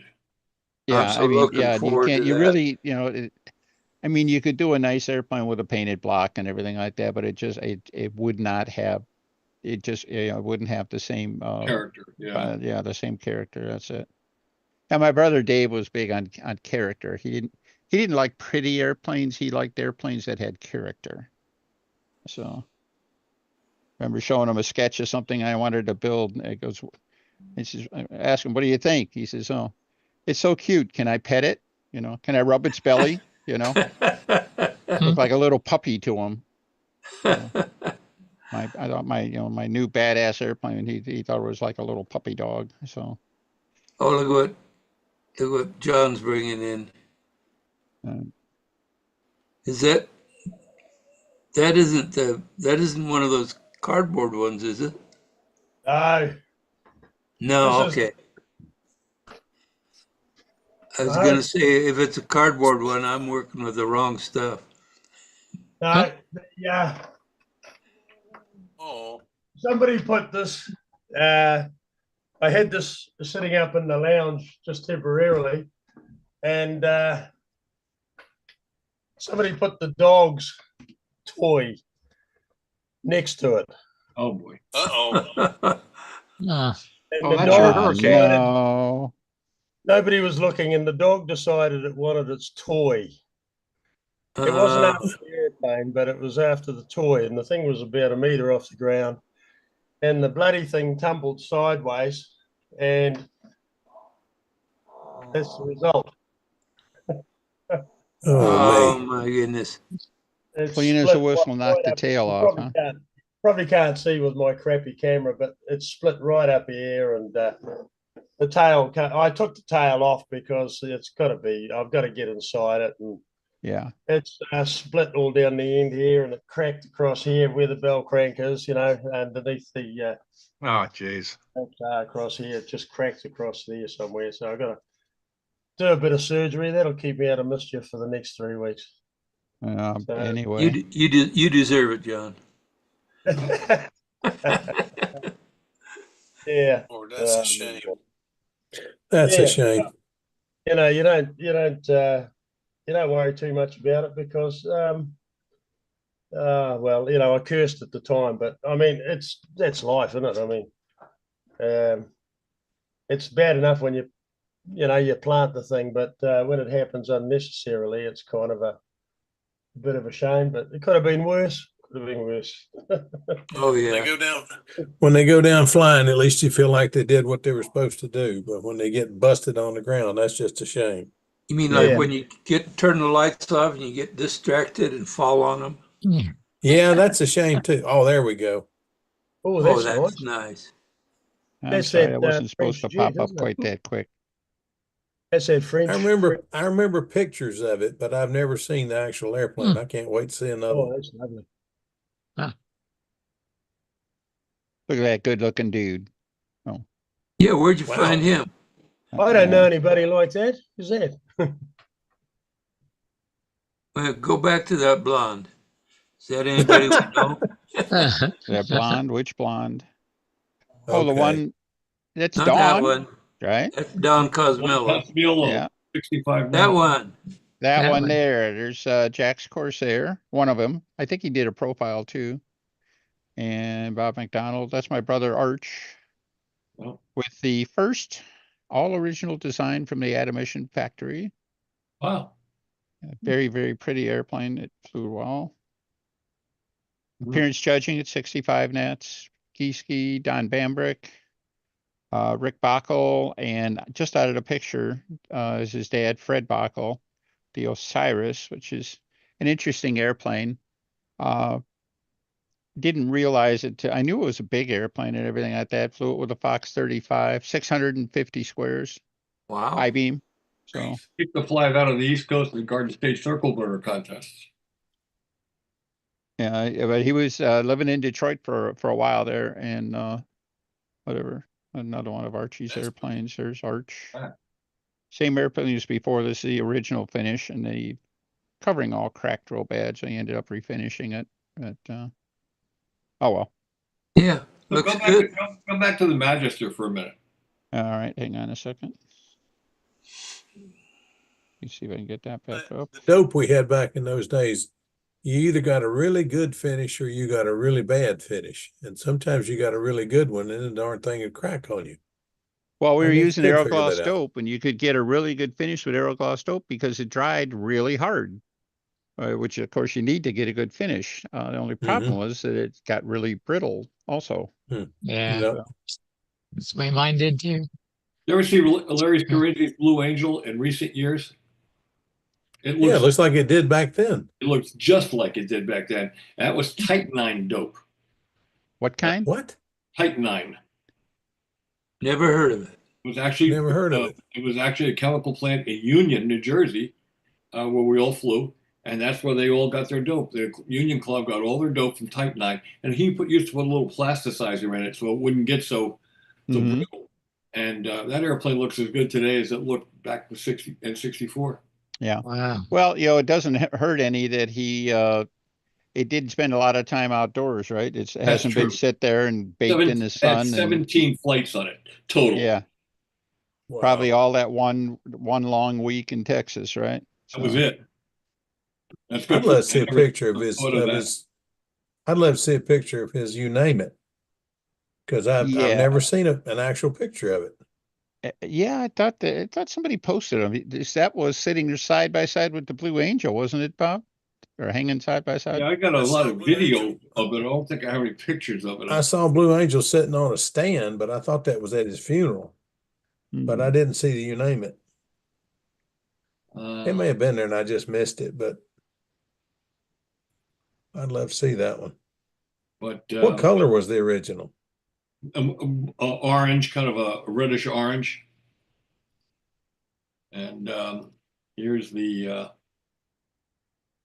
Had white trim on it, didn't it? Yeah, that's I remember that's the picture I remember. that was at the memorial service a couple of years ago. Look at that thing. It still looks like he just built it. Yeah, looks That's beautiful. gorgeous. It's absolutely gorgeous. Not a flaw in it. And it Wow. still has the blown head gasket from the last flight at the Nationals, and he Hmm. never How about bothered to that? fix it or fly it again. So he never actually even bothered fixing that, huh? Never Wow. fixed it. That is amazing. It's He was quite a guy. it sure was. Well, he really was. Well, he was a combat flyer, right? I don't think he ever got credit for what he was did some as a combat. stunt flyer, and certainly his ability to build, not just fast. Yeah. He was a Not combat Yeah. flyer to a degree. He didn't fly a lot of competition of any kind. Mostly stunt on a local level, a little bit of combat, but mostly what he did, he did like research airplanes. He liked to see how fast he could make them go. The Blitz and the Super Yeah. Scooters and all those. He designed a lot of fast airplanes that he just went out and beat up the air with. He didn't really compete with them. Okay. Wasn't the flapper or whatever one of his Jolly designs? Flapper and the Super Flapper and Yeah. Well, what I like about it, some of especially the early airplanes, he sure had a knack for building goofy wing spars. Oh, didn't he? well, that really wasn't, the half-inch square spars. Well, they were, what I mean is that they were like, the whole spar was like a series of 12-inch pieces, but, butt glued to each other and all that. So, Well, that was only on one airplane. That was on the Gray Ghost. The rest of them had one piece, half-inch Okay. spars. And that didn't come from him. Everybody contributed that to Red, because Red started doing that. But it really wasn't even Red. It was a guy named Walton Hughes, who had an airplane called the Guided Whistle. I Uh-huh. remember that. And Walton Hughes. Remember that? Tommy flew one for years. Walton Hughes was Red's idol. Red just thought the world of Walton and his designing, and that's where a lot of Red stuff came from, and consequently, a lot of Larry's construction came from Walton Hughes. Okay. And what was it? It's just a matter of trying to get the right density of balsa in the right place or something? Or I guess I don't know a why. half square main spar, is a lot like an I-beam in a way because Yeah, yeah. you the ribs up onto it and align them. The spar went through the fuselage. The wing didn't go through the fuselage. And Right. you put the ribs Right. on, That was the other thing. but Yep. there was no alignment. I mean, it was all done by eye, which Mhm. was really amazing. Man, I'd had something that'd come out like this. Mhm. And they were all silk too. All those airplanes, and that was part of the thing. Those airplanes wouldn't hold up with silk span; they would fold. What was the silk was part of the structural integrity of the airplane. Something else. I actually made a Great Ghost wing kit for a guy. All the ribs and the spar and everything. I'll see if I can find a picture. I'm not sure I can or not, but we'll see. It was pretty interesting. I don't know whether I've asked you this before, Bob, while you're looking for that. Is that your latest model in the corner there, is it? I'm sorry. That funny looking thing in the corner there. What sort of engine have you got on that over in the corner there, down there in the corner? The one with behind the you? long neck on it. Oh, Yeah. man, Got a long tail on it. that's one of my How do you guitars. fly that? How's that thing go? It's good. It's good. It's one of my favorite guitars. Yeah, There you it is. got it. Yeah, I don't There's have. what you talk. See that spar, the way it's built? Yeah, it's like tripled there and there. But Yep. just looking at it, I guess the one thing I noticed just looking at it now is that the spar and the lead outs are following each other. So he was trying to make the spar that wouldn't interfere with the lead outs. Yeah, Could it be that simple? I think it was. It was, of course, it was a tapered wing, and all Yeah. the other airplanes built with that construction were straight leading edge wings. Right. Yeah, like the Gay Devil, the Sky Devil, hmm all the combat ships. They all had straight leading edges. That was the only tapered wing he ever built using that half-inch square main spar thing. So I think that's part of, and again, getting the lead out rake where he wanted it. I think you're right. That's a very big part of it. You look at how the lead out goes, it just clears those things. Yep. So you're probably absolutely right. But there's your half-inch spar, in this case with a 3/8 by half reinforcement there and there. And it looks like the outer spar is 3/8, 3/8 by half. But Good grief. I've looked So- at that plan a half a dozen times. I have never noticed that spar before. I Yeah. noticed the Wow. spar, but I never noticed the conjunction of the spar and the lead outs like that. And Yeah. there it is. It's plain as day. So, Actually, it's pretty clever now that you look at it. and unlike a lot of airplanes, well, this is what, early 60s or something like that. The lead out spacing is very close, Yeah. comparison to a lot of its contemporaries anyway. But, And Pretty being cool a stuff. non-flap, look, he's got the CG about where it should be for a non-flap. I watched it. By the way, I watched Airplane. the very first flight of that airplane mhm. at Union Field, and then I watched him the day he won his first contest with it. And the night before, he crashed it. He on an outside loop. It went in and wiped out the whole top of the airplane. He Oh, stayed geez. all night long, repaired it, and then went to the contest in Perth Amboy, New Jersey, and a heavy wind, and he won the contest with that airplane the next day. Wow. Yeah, it's pretty cool. Well, the It looks like airplane, the bell current. And look at the cowling and the air exit. They call it's marked as soft block. Yep. But if that don't look just like a you name it. yeah.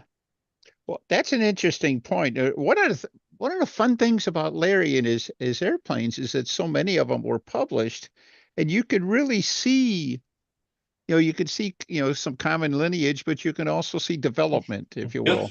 Yes, absolutely. Mhm. And That this one here has always fascinated me because it was no flaps, and read the article, and it was designed to fly, really, really fast and stuff like that. It did, and the wings bent, Yeah. then they would have broke. And again, it was covered with silk. Mhm. Look at how he suspended the bell crank upside down and exited the push rod out the bottom of the wing. That That's an I don't interesting know. point. I don't know. He at the tip. He looks like he had the lead outs underneath the wing tip. Probably lowered his vertical center of gravity some. I would The think. head of the motor and the wheels, because they used heavier wheels back then, Mhm. and the CG was probably when you get it closer to what the actual vertical CG was. It flew good.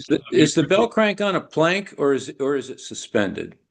No, it's on a plywood plate that goes to the top and bottom of that half-inch bar. When Okay, did John, do you see suspended? right there in the side view? Let's see if I can blow that up some. Yeah, it looked like it was like it's Oops. on a plank rather than suspended, and it got me thinking about when did suspended bell cranks start?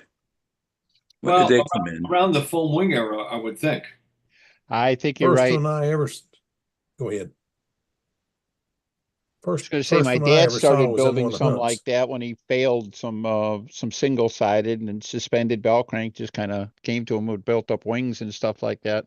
But no question, when we got the foam wings and stuff like that, it was just an absolutely the most elegant solution you could have for a It was a foam wing. no-brainer. Yeah. So yeah, you could make a bell crank mount that reinforced the wing joint, that did everything, that provided a lot of clearance and everything. Good. You could mount the bell crank and have your controls essentially installed and operational before you join the halves of a wing. So Absolutely. How about that? That's neat. Cool. but like Bob was saying too, I'm going to shrink it back down. There's no carry through structure on the wing except the spar itself. And the trailing edge and leading edge. Yeah. Well, not Yeah, even but the there's leading. no center planking or any of those things we associate with the modern, oops, too small. Well, that's So, there was a little brace halfway back in the wing from the bell Yeah, crank. Yeah, looks like a it. little piece that went through there. like a pen or something. Is it? A little supports. Very large elevator percentage of area, but it looks like it was probably, I can't tell for sure there, but it looks like, you got a long horn there and stuff. Mhm. So wow. the article's fun though. That was the other thing about Larry. You read the articles are a blast. It's just, Hilarious. his story on the Blue Angel article, how he ended up in Dallas and everything like that. It's just prime reading. You got to read that. Yep. So, Where do you find it? Flying Models magazine. What was on the cover? I think it was Jerry Worth holding a P-26E. there's Nats winner, I believe. Yeah. That's scary. Let's see. Oh, I forgot. It had to be in 65. Flying Models. I'm talking about the yeah, good. Look at that. No date on it. That one was in 59. Oh, yeah. The other was 65. 65. Yeah. The Who was asking about that? Is that you, Phil? Yeah. Watch your email. Okay. I'll see if I can send you a copy of this. Sounds good. Thank you.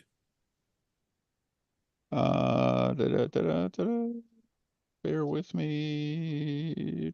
Everybody thought the Blue Angel was so huge in its time, and it was compared to everything else we were flying, but it's only 620 or 630 squares, I think. Yeah, not even that. According, it's like 608. 608. Right? Yeah, it wasn't that big, but it looked big. Yeah, and the fuselage is really big. It's the fuselage is tall, and the fin stood way the heck up there, and everything. And it was a Tiger jet, is what it was. Yeah, the Grumman Tiger. Grumman Tiger. Well, that's what the Blue Angels were flying back then. That's right. I saw them flying in 61 and 65 at the Nats. Saw him fly, yeah, those, well, not 61, but in 65. Saw him at other air shows here and there. Mhm. And to me, it was like when they went away from the Grumman Tiger, it's like, who are they? And, what did they do with their airplanes? Yeah, It really. It was a good airplane. was a heck of an airplane. Well, they So, didn't want to give it up. You read the story. If you read the story on the Blue Angels, they did not want to give that airplane up. yeah, I think they finally gave it up because it was out of service and they were running Yeah, out of they were taking spares. it out of service. Maintenance was Yeah. the problem. Well, all right. So, Philip, now we Sir. compete with my memory to see if I can remember to send this to you. All right. All right. I hope your memory is better than mine. What's that? What were we talking about? Oh, Yeah, really. Yeah. I Who are got you? out in the field today. There were 5 of us out there, and we were all talking, and none of us could think of the name, this one name, and we all know him. And it's just it's bad to see 5 guys running around scratching their head and about grabbing their butts trying to do Bill Cosby's trick because they can't think of a guy's name that we've all known for 50 years. I mean, it's ridiculous. Could not think of his name. Finally, it came to somebody. It wasn't me. You can take that down now. There you go. yeah. We had I couldn't we had an find the stop interesting. sharing screen. So, oh That man. is so cool. It's nice, isn't it? Yeah. We had an interesting problem today. Orange, black, and gold, and white pinstripes and gold lettering, Mhm. orange wings. That might be an interesting VSC thing. I mean, obviously, it's not going to. You don't want to get into a cornering contest with more modern stuff, but fly it right. At least around 75 miles an hour or so. Yeah, I suppose to really fly it right, you'd have to put a noisy motor on it too. But yeah. Had a Johnson 35 Stunt Supreme in it originally, and Yeah. then it was just too fast. He put a 32 in it. But Okay. the Johnsons were sub piston port inducted, and they wouldn't 2.4. They would just two Yeah. cycle. That's the damnedest thing, Bob. I know we've mentioned this before. If we knew how to run engines back then the way we know now, that Johnson would have been a hell of a stunt engine. Well, Billy was supposed to was developing with Hy Johnson a stunt motor, and that's why he designed the 62 Aries, because it was a little larger, and he figured Right. it had horsepower by that time. And then Johnson didn't want to go along with Billy's thoughts on how to time it, and they dropped the project, and that's why Billy didn't fly the 62 Aries that year. He gave it to a guy named Eddie Kammerer, and he repainted it, and he flew it with a Fox 35. Okay.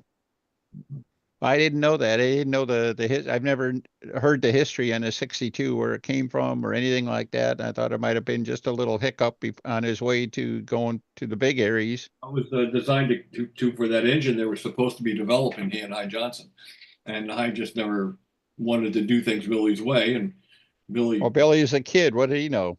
Yeah, exactly. And Billy being the more reasonable guy, as we all know. Well, yeah. I'm sure they agreed to disagree. He got a or little something mad like about that. it. But that's when he, in the later years, when the Aero Tiger 36 came along, he resurrected that. The green one he flew for so many years at VSC, and one Jim Tickey had, and Bob McDonald had one, and I think Wes Dick had a couple of them. Yep. 62. It's a good airplane. Yeah, that's all West built was 62s. So You they know, were good. And yeah, he had Aero Tigers in them, and yep, they flew really good. So Really good. Robert- I have a picture of Billy and Jim Tickey together. Tickey's was beautiful, but when it was in a practice flight, he was starting it backfired through the prop and went into a shaft run and couldn't shut it off, and it destroyed the airplane. oh wow. Completely destroyed the airplane. It was one of the more beautiful airplanes ever built. Hmm. Didn't Ticky fly the other way? Yes, Yeah. I believe he did. Yeah. Gordon has Tiki liked the Pathfinder LE. He built 2 of them. The second one he built, he never flew it. He died before he flew it. Yeah, I got a And picture. Gordon got it hanging on the wall, and we don't know anybody that flies the other way, so it's never been flown. I know one guy can do it. Who? He shows up on the chat sometimes. Yeah, He used to fly Gene's old airplanes. So yeah. I actually took third in a contest flying one of Gene's airplane going the other way. yeah. Oh, really? Yeah. I put the up line of the handle to the down line of the airplane and vice versa. Took off in my mind. I was in the inverted position and just did everything from the inverted position. As long as I So didn't, like you're flying inverted. yeah, as long as I Turn didn't the look at handle landing. over. I looked at the spinner. He said, just concentrate on the spinner. So I was very successful. I flew the Judge. I owned the stunt machine for a long time and probably put a couple of hundred flights on the stunt machine. Even tried to warm up the Judges one year with the stunt machine at the Nationals, and I got protested. And because they said you can't do that, you can't fly backwards and warm up the Judges. So I had to borrow one of Bob McDonald's airplanes, one of his Aquilas. And at that point, I'd been flying the stunt machine the other way so long, I was afraid I was going to crash Bobby's airplane. I remember that airplane that Tiki's got in his hand. Yeah. That was a That is beautiful nice. To airplane. finish the story, years after Gene suggested I do that, it worked for me. And the reason I did that, so like he goaded me, well, he didn't goad me, so I kind of wanted to do it, to wind fly the Caprice out of Mitchell Field in 1969. And I crashed it. And he said, well, he felt so bad because he felt he had goaded me into it. He offered me the Judge. And I said, well, it goes the other way. And then he suggested what I do. So years later, 1974, I had my brand new Genesis out there in Flushing Meadows. And Gene goes to me, he says, you have to know Gene. Denny would appreciate this. He goes, Bobby, how come you never let me fly your airplane that way? I said, well, Gene, if you want to fly my airplane, go right, I'll fuel it up and go fly it. Hook up the lines and we'll do it. So he gets out there and he takes off and he goes right to the top of the circle and he's looking down at the ground, flying at the top of the circle. And he says, Bobby, get out here. And I ran out there. I said, what's the matter? He says, I can't do this. Got dizzy. He managed to get it down okay. Oh, wow. That is wild. Well, did he try reversing the handle or anything like that? Yeah, he did the same thing I did, and he took off, but he couldn't do it. So what he did was he just flew it as if he was flying his own airplane at the top of the circle, looking down, and called me out to the center. What am I supposed to do? Things I couldn't fly it that way either. Yeah, I flew about half a flight with an airplane that Jerry Phelps had. It was a profile, and he was using to teach Mary how to fly. And they let me fly it one day. Mary was watching me like a hawk, right? And I flew it about half a flight. I did a couple of wing overs with it, and I felt like I had been playing basketball for 2 hours in those 4 minutes. He took the airplane back away, and he handed it off to my dad. My dad did 1/4 lap. The airplane started to shift a little bit, and he gave it full. He gave it full down, stuck that thing like a lawn dart. And you know what happens with I-beams when you stick them like lawn darts? Mm-hmm. Yeah. That all that's left is the dart part. All right. So Yeah. yeah, none of the fin parts were there, but all the dart part was, and just And standing. there's a cloud of little pieces of balsa It was like, chop it up a little bit, slide a new beam in it, build a new airplane, and fly it tomorrow. But This is the airplane that Schaefer flew of mine. It was brand new when he flew it, and I was afraid I wasn't going to get it back after that flight. That's that was that's the 35 airplane, right? Oh, that's the first 46. That's the nuclear banana, for obvious reasons. All right. Holy. That airplane flew at the 74 Nationals. Took 6 with it. Mm-hmm. Boy, somebody cut off your rudder. Yeah, if you look at it, it looks like a banana. Yeah. My friends named it the nuclear banana. Was it yellow? No, it was white, but it didn't look like a banana. So I sold that airplane to Jimmy Cassell, and he crashed it. Because of course he did. He crashed everything, didn't he? I think he crashed over 70 airplanes. Yeah. Wow. And somewhere between there, he managed to squeak out a couple of national championships, and he was a team member too, wasn't he? Yeah. 4 women, I think 4 or 5 team seats. He never won a medal at the Worlds. I think he took 4th once. Okay.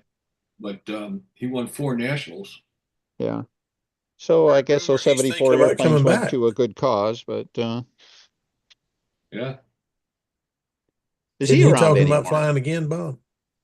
I was talking to him not too long back, and he's thinking about coming back. Actually, who was I talking to? Was it Martine? I think I was talking to Gene Martine, and he said he showed up at a field and flew somebody's airplane and crashed it. So he's right back in the groove. Right back He on dan- time. he danced around on the handle more than anybody I ever saw. Sure Yeah. did. He had a lot of fun to watch him fly. But He- and what he got away from it because he got hacked up by a carbon prop, right? Yeah. Well, And for a musician, that's bad news. well, interesting story. It was airplane was sitting in a stooge in wet ground, and he started it and pulled out of the wet ground and cut a tendon. And he was a sax player, and that was like horrible. So he had the tendon reattach, and he came back to fly a couple of years later and didn't do well. And he had a built-in excuse, and he didn't take it. He said, "No," he says, "the hand is fine. I'm just not flying good." So I really admire him for being, honest about it. Mm-hmm. But if he ever came back and put his mind to it, he'd go right back to crashing airplanes. Well, yeah. And now with electrics, I mean, he might even generate some explosions or something like How that. about it? Yeah, He's a good guy. Bears. Good guy. You guys gonna fly Ringmaster tomorrow? Looks Oh, come like on. Lucky's gonna say something. Come on, Mike, you can do it. You can say something. Yeah, I was waiting for Sam to shut up so I could chime in. He's up there. Hey, I read Sam's site today, and there's some guy he thinks a lot of. I don't know why, but Yeah, he's sitting right back there. It ain't me. It's that guy back there. oh, okay. Yeah. Come back. So I had to go to the airport this morning and pick this guy up. We flew in a ringer from Minnesota, Dave Fisher. You might recognize his name from combat and from racing, from F2C racing. Dave was generous enough to fly in for the weekend to do some coaching with Sam. We went out tonight and they flew 7 matches tonight. Only 2 casualties, I think. But we came back and had some dinner and did a bunch of repairs, got some more planes ready, and we're going out. We have beautiful, beautiful weather here in Tennessee right now. It's going to be gorgeous the next 2 days. Yeah. And I was we going have to say, Dave looks like he's really stressed out back there. Yeah. Well, I fed him good, and he's on his second vodka cranberry, so he's doing all right. Yeah. Well, Mike, you're going to take him out for ribs, right, before he heads home? Actually, my wife's cooking Southern home cooked meal tomorrow night, so Oh, okay. I don't know. Maybe Sunday we'll get some ribs somewhere. Hey, when the going gets tough, hang in there, Dave. Power through. So Sam's getting some of the best coaching that you can get, man. So we're Well, very excited. Very He excited. should make the team, I would think, this year. So, Well, team trials for the next one are next 2 years away in 27. Oh. But there are some things coming down the pike, John, that I haven't shared yet, and I will shortly. I'm just not at liberty to say yet. But okay. We're working. He's getting coaching, and it's going to pay off. It's Good. all gonna pay off. So Good. and one of the nicest guys in combat, right there. Unless you're flying a match against him. If I you're didn't just know there were hanging any out with nice him, guys in combat. He's a teddy bear, but when you're flying against him, he's a serious he's a grizzly bear, competitor. right? So Yeah. He looks pretty serious right now. yeah. There you go. I don't know. Like he's putting a lot of energy into just staying upright, I think, right now. But Yeah, he's doing all right. No, he's not that. It's only his second drink. He's okay. well, I was gonna say that left arm doing those looks like looks like a But 16-ounce curl. And I don't He know if did that's leave even a Minnesota at 12 like ouncer. 4 Yeah. o'clock this morning, so I'm sure he's getting pretty tired. So yeah, we did Yeah. a little short day today, but tomorrow is going to be. he's got a plan. He's got a coaching plan and a teaching plan, and they worked on some stuff today. And it's going to get harder for Sam as the days and the matches go on. He's going to present more stuff to him and get this kid right in his head about what he's doing out there. That's exactly right. I was down not too far from you over the last weekend. I had to go down to my brother's house. My brother's very ill in the hospital. But I had the opportunity. It's in around Charlotte area. Charlotte. And I had the opportunity to go down and visit with Don Jenkins. Oh yeah. Oh, yeah. okay. You ever been to his house? Haven't been to Don's house, but I've flown with him a bunch out there at Huntersville. That's some house. That's some garage. You got a 4-car garage plus a shop. And He take you for riding the vet? He did not. He showed me the vet. He pulled up the cover and showed me the black vet. Yeah. But, Yeah. He's got a brand new Highlander, and he's got a brand new pickup truck and a Ranger bass boat. And, man knows how to live. Yeah. And Don's a hell of a builder. He won the concourse this year. Yes, he did. And he won advanced. Yeah. Yes. He's a hell of a builder. And him and his wife are both ex-Navy veterans. That's right. So we share that in common. We've talked about the Navy a lot. Which I guess it's like a lieutenant colonel. Yeah. Yeah. He's an 03. Yep. I got tickled at the back bumper of his truck. Yeah. You got a few, I've forgotten what you call them, but the flags, things they've been in the service on the driver's side and a whole bunch of them on the passenger side. Oh, ribbons. Yeah, they're ribbons. Yeah, ribbons. And somebody teased him about, you got them backwards. You got them backwards. No, she was the one on the destroyer. Jeez. I got Dave up on the flash on the electric foamy control line. Oh yeah. Okay. Yeah. After we came home from the airport, had some lunch and got our airplanes ready, and we had a little time to kill before Sam got out of school. So I charged up a battery for the flash, and he put in a little stunt flight in the backyard with it. Did you? Right. You The still have Bodak Gladiator motor is definitely the motor for it, but what motor do you have in it? the only issue is the wing twists a little bit this way. It needs torsional stiffening. What motor do you have in it? What motor? Denny sent me the power package for the half-A Gladiator, the Bodak Gladiator electric combat wing. Okay. So it's that set up with a Cuban timer, and we're running a Thunder Power Pro Light 3S 2200 in it. Yeah, that thing needed more power. I was thinking that a 23 millimeter badass would be a good thing too. Well, that motor that he's talking about is a 2216, and it's really kind of loafing along in that. I think there's more to it, but yeah, and the badass motors are just showing that they have a lot more to offer than the regular line and stuff like that. What do you got in that one, John? This is my foamy mic. Yeah. I wanted to show it to Ed too. Ed Wasp, is this the airplane you showed last hangout? Yes. Looks familiar. Yeah, the guy that designed this is on with us. Bob, to answer your question, this is a badass 2310. Yeah, and it flies fabulous. It's just I haven't gotten to how long the lines can be yet. I started with 35, went to 44 feet, and I can go more. I just don't have the next length made up yet. But just once I got past the maiden flight fire on board, I've had a lot of fun with it. It survived a fire. A foamy survived a fire. Yeah, it did. It flipped upside down on takeoff because I didn't have enough runway. These are some improvised landing gear so I could use a stooge. And the ESC I had in it, was a Talon 15 or 20, caught on fire and burned. Oh my God. You can see the burn marks on the side of the fuselage. But everything else, I'm with Mike. I don't know how that whole thing didn't just flash bulb on you. So. Yeah. Anyone was wondering, this is the flash. Yeah. Okay. I think I've shown it before. This is from RC Factory. You can get it from Twisted Hobbies. It's stupid expensive though. They chart.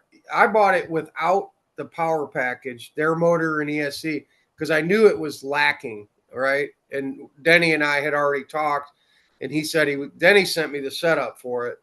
But what this thing was like $130 with nothing. It's way too much money for foam. I'm kind of done with it. I'm gonna give it to Dennis the next time I see him so he can play with it. You know, but the wing, it twists really bad under power. Yeah. So with the anemic motor that they sell for it in the 2S, their setup is a 2S setup. This is running 3S with a much more powerful motor, but the wing's not designed for it. So I got to figure out a way to stiffen it because it literally twists like a propeller. Yeah, that's not good. So, but I tell you what, it flies pretty, and this is on 52-foot lines too. We're flying this on 52s because we figured it was like a 15 sized airplane, right? Mhm. So 52-foot lines, but it's pretty impressive for a bunch of RC guys that don't know anything about control on it. You know, Where is it? Does it have a spar in it at all? it does. It's got a spruce spar planted this way, the length of the wing, but that's not the problem. It's not flexing that way. It's flexing this way. Yeah, well, what I'm thinking is that depending on where that spar is, it'll be a stiff part while the rest of the wing is trying to flex, to bend. Mhm. And what the effect of that is you get the wings twisting because the strength point isn't the same place as the bending point, is the main center of pressure bending point. I would think bet it's if the you put a foam, Mike. second spar in it almost anywhere, frankly, it would probably do it. It Like, would take care of it. Well, you can figure it out, Dennis, because the next time I see you, I'm giving it to you so you can play with it a little bit. Since we're co-owners in this airplane, you provided the power, I provided the plane. You oh, get well. to have it next and play with it, and you can figure it out. Show them the bell crank installation for the Oh my flaps. God, it's so stupid, That- man. Bob Hunt, you're gonna love this shit, man. Okay. Can anybody? Gary, Can can you anyone make them it big? Gary, can you make it big? Yeah. There you go. You're Okay, big. so the bell crank comes in, you got a push rod going to the elevator, but then on the opposite side of the push rod, there's another push rod that goes to a flap horn that goes to a carbon fiber rod that goes across to the other flap horn. Wow. So Yeah. it has two That looks like separate. something that would twist all by itself. Yeah. Yeah, and I thought about modifying it to something more standard, but the more I looked at it, I was like, I'm just going to use the hardware that's in there because it works. I mean, it does work. Yeah. Mhm. But it's just weird. This is what happens when you got RC guys designing control line airplanes. Mhm. Mhm. But So, still, you gotta love it. Applaud that they actually did it. All right. That That's Yeah, they- fair. if oh, if you yes, if you and- look at the video, it flies. They try to fly it. It goes slow.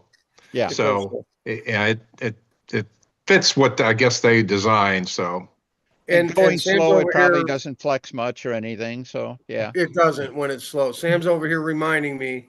You said it's a good thing they at least tried and they're doing something. They have a second model that they just released a week ago. Yes. So they Yeah. actually have a different design of another control line foamy that they're putting Huh? out Must be for selling indoor. some. They must be It's- selling some.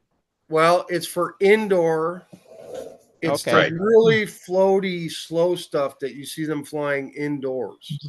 It's not this. It's not. It's the thinner EPP foam, and it's the stuff that comes down in a reverse wing over at 3 miles an hour and then turns and you know what I mean. Oh, wow. It's That'd be all fun. like just Slow super, motion. super slow. Yeah, I think that's Yeah. what Igor Berger used when he was designing / developing his active throttle system. He did it on an indoor model. So So it is called the Click Indoor Control Line.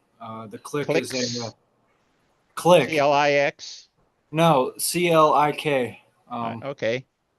It's an indoor model design. It's like for the indoor precision aerobatic stuff. It's basically a modified version of their championship winning indoor RC plane, yeah, Yeah. 3D plane, yeah. So and Good from place the to start. video, the video I've seen of it, it actually looks like it flies pretty good. It's slow, but it Yeah. actually works. You know? How long are those lines, Sam? You know? Not yet. It's only released to the European countries right now. They were pretty short in the video. It The Oh, lines. probably relates on how high the ceiling is. Oh, I think they're like 25 feet or something, maybe Yeah. even just 20. They're very short. Well, on very an short. indoor site, that's explainable. So Yeah. or understandable. Very That But you can fly but- it on a high school basketball court. So Yes. right. that doesn't Absolutely. have a scoreboard in the center.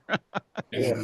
So So On their and on their and that was 3D version, maybe maybe your son can tell me, but I believe it actually can fly it backwards. They can bring it down and back it back up. Yes. well, the that's- RC versions, yeah. They call it. Yes.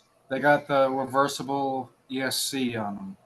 Yeah, he's already asked about that stuff. He thought it because he likes the 3D flying, and he's like, "Oh, Dad, this would be cool to have one to go backwards." I'm like, "No." Oh, wait a minute. Yes. Before you do that, Ed can show you. He's got one here. There's a wonderful new RC system built into a handle. Up to 5 channels was it, Ed? yeah. But you could certainly put a throttle slash or is the reversing motor, is that actually a reversing pitch prop, or do they actually No. reverse the motor? They reversed the motor. Yeah, the Okay. variable pitch props. Those are old. Those are old. That's the way they used to do it. Now they just reversed the motor. Okay, because Ed, I don't suppose you have the thing handy, do you? I think so. The Line Yeah. Master. But at any rate, with Yeah, with Line this- Master. Yeah, the Line Master. You fly that, put that on an indoor model, and you could have some pretty good. You're looking for a third channel, right? You need a channel or something, and so. Well, I guess somebody's going to have to do a rule change and develop a new pattern for backwards maneuvers, man. How do you score that? How do you score a backwards outside square? Well, that'd be something.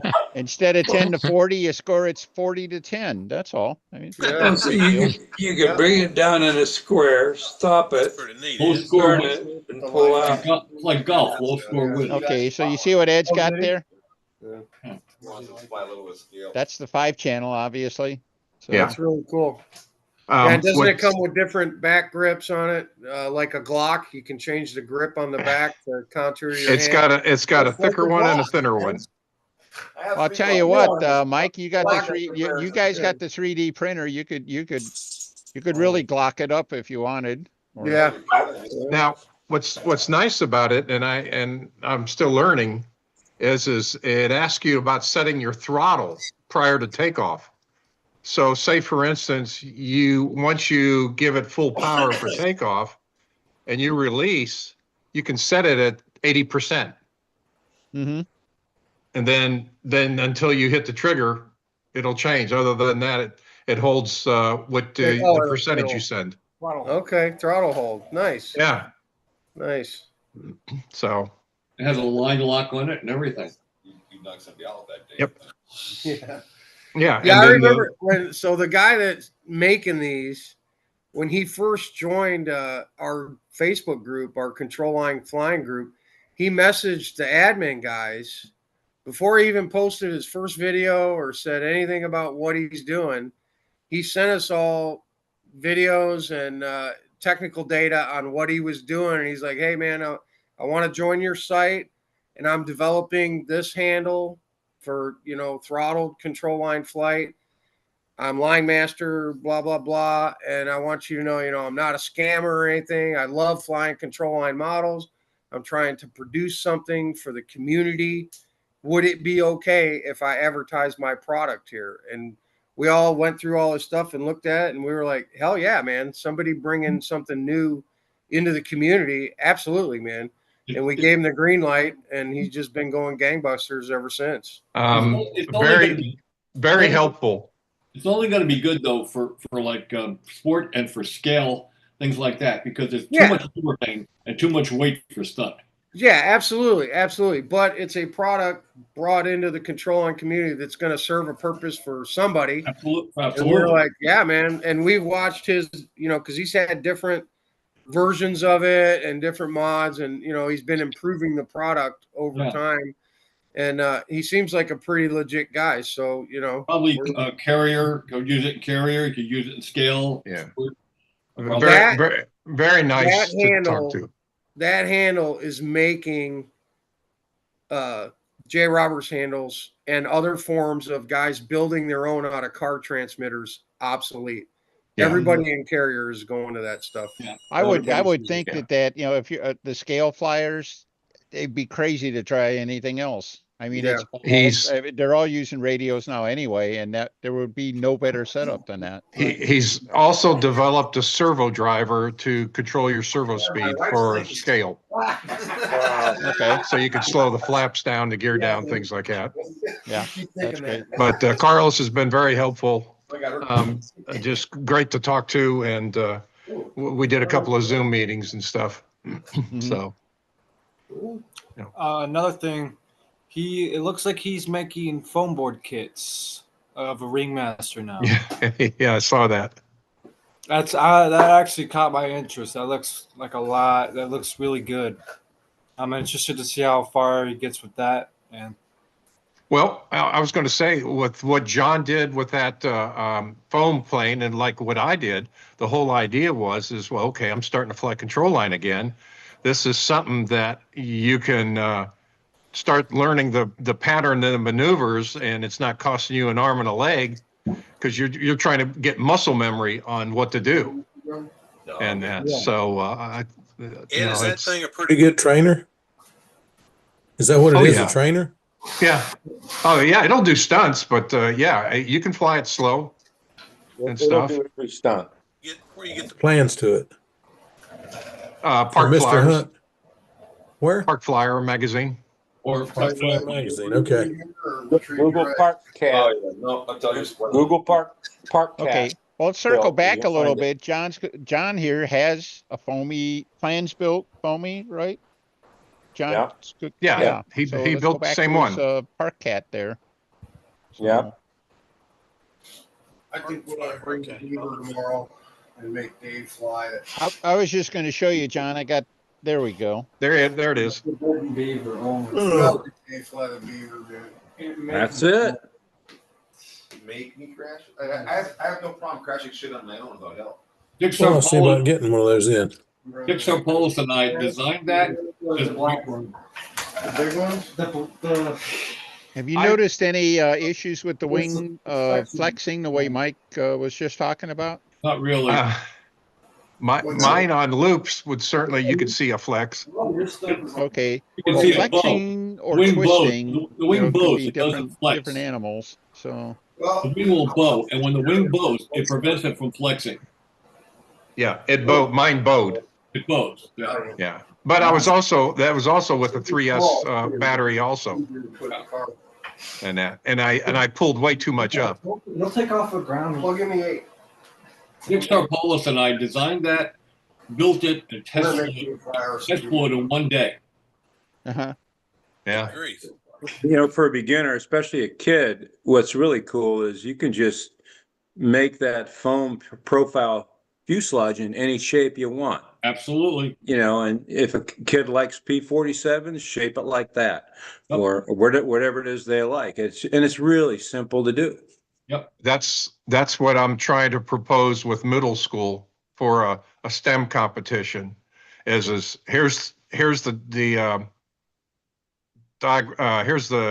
figures that you have to work with. Here's the wingspan, the fuselage length approximately.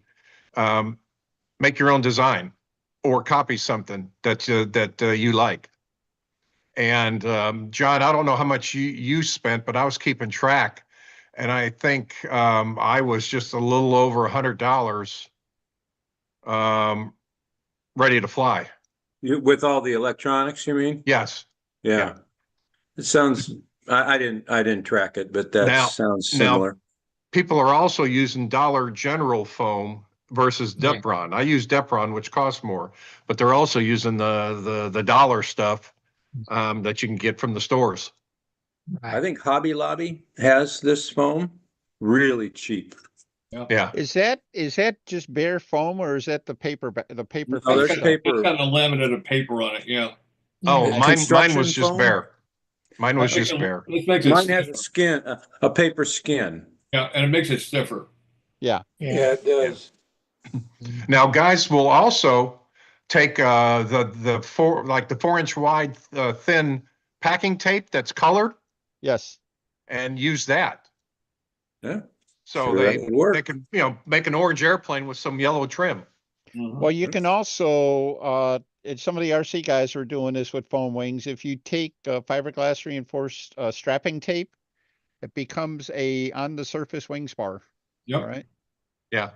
And that might be something that that might show up on like the Mike's airplane or something like that. Put a strip of that top and bottom all the way around. It would add a stiffness to the wing that isn't there now. But Ed, did you use packing tape for your hinges? John, did you use packing tape hinges? No, I was asking Ed. What Oh, did I'm sorry. I do?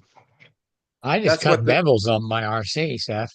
Yeah, I That's what believe those plans have. I just used that hinge tape. Okay. Yeah, I just used packing tape. Worked great. Yeah. So yeah, it's fun to fly. And that's once again I can fly that at the side of my house.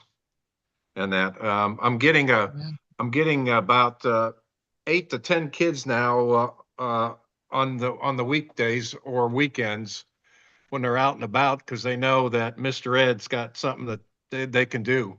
Really So cool. they'll come Mr. over Ed. and All right, I love that. we'll try to do stuff. The So talking horse. Wilbur. Wilbur. Yeah. Yeah. All right. That sounds yeah, I great, mean, Ed. over in Asia they everybody call you Mr. Ed, Mr. So and so. So Yeah. I just kept that, Mhm. and That's just cool. There's Yeah. the plans Park cat. I used. I never got a full set of plans. I just converted the Same with numbers me. on here. yeah, I took that and just blew it up. I blew mine up a little bit too big. It should be a little bit smaller, but the motor handles it fine. I have this in PDF. If anybody wants it, I'll send it to them. I'd like to have a copy, Bob. And the other got a little expensive. Yeah, I wouldn't mind also just so I can compare. Send me an email and I'll send it back with this attached. Okay. Will do. What I like about it, looks like you can practice, and if you get dizzy, you can just land it, It'll Yeah, do. yeah. I use the handle. I use the Line Yeah. Master handle, Yeah. and it works great. But It'll do the that'd whole be pattern. cool. I can lay down on my back and fly square overhead eights. I can do square clovers. I can do counter pins. You can do anything in the book of that airplane. And Yeah. a calm Wow. day. Yeah. Well, Yeah. what I'd like Wow. to see is you get back on your feet to land it. So That's Oh, I the was trick. doing that with we first John, I started don't- flying the electric Super Clown. And I was doing that kind of thing with it, and flying on your back. It's really fun to do that, right? It is. And then I do that, and well, gee, it's going to be shutting off. The hardest part is getting back on my feet. Honest to Nowadays, God. it is. Yeah. Yeah. Gravity will get you down there. Get Yeah, back up. yeah. Oh, some better. gravity! Yeah, gravity is only it's only good halfway though, Phil. You know that. Yeah, I know. That's It's what no, I'm it's saying. no fun on the other Yeah. way. It could be It's a new like event. launching- It could be a it's new like event. launching Fly the whole planes. pattern on your back. Yeah, and John, like I don't know launching- how slow. John, I don't know how slow yours flies, but that doggone thing is basically almost less than walking speed when you're landing. Mhm. Yeah, oh yeah, that's mine lands a little bit like a helicopter. One change I made was after I had the onboard fire, I had just bought a couple of those climb and dive timers. Hmm. So I put that on it with just a Amazon cheap ESC because that climb and dive timer has prop strike protection. The reason my Uh-huh. ESC burned up is because it flipped over on takeoff and that's what started the fire. But now I don't have to worry about that. Well, you have simulated exhaust stains on the side of the fuselage. Yeah. That's what I told my grandson. Yeah, only they're not simulated. They're the real thing. They're authentic. I don't have. They're only on one side though. It's the thing. Yeah. Well, that's it. You know, certain engines they only had they didn't have exhaust Inline one side, six so that's Franklin legit. engine. So But there's Guys, so many half A profile plans out there for control line with the flat wing that just take your pick. What's his name? Sarah Polis? Polis had a million of them. Yeah. Yeah, Dick I said- mean, Okay. I can think of like 4 or 5 right off the bat Yeah, the that Texan. you can go and there. download and just Downstairs, come make think it of look like app. Mhm. Yeah, Just Yeah. make it on a a phone. fun little project. Yeah. I And- never. and I they're- don't think I don't think I ever showed the group my final product. I worked on this airplane for 20 or 22 months. So, if you don't mind, I'm going to show you my E vector. If I can get my, All right. maybe I Well, got to you're pick it up. big. All right, let me pick it up. Ah, okay. Yeah. See what he did with the canopy there? Moved it back. Yeah. Yeah, just put a bubble on it and place it a turtle deck, and then I don't Now- know. I think it turned out really, really nice. Is So, that the same size as the Vector 40? It's a vector kit. I just built it as electric rather than IC. Mm-hmm. You guys were talking about Sir Polis and his half-A airplanes. This was in my backyard. huh. Oh, there you go. That's great. Yeah. So that's what he looked. How do you pronounce it? I thought it was Sarpolis. How did you pronounce it? Dick Sarpolis. Sarpolis. Okay. That's what I've always heard, Sarpolis.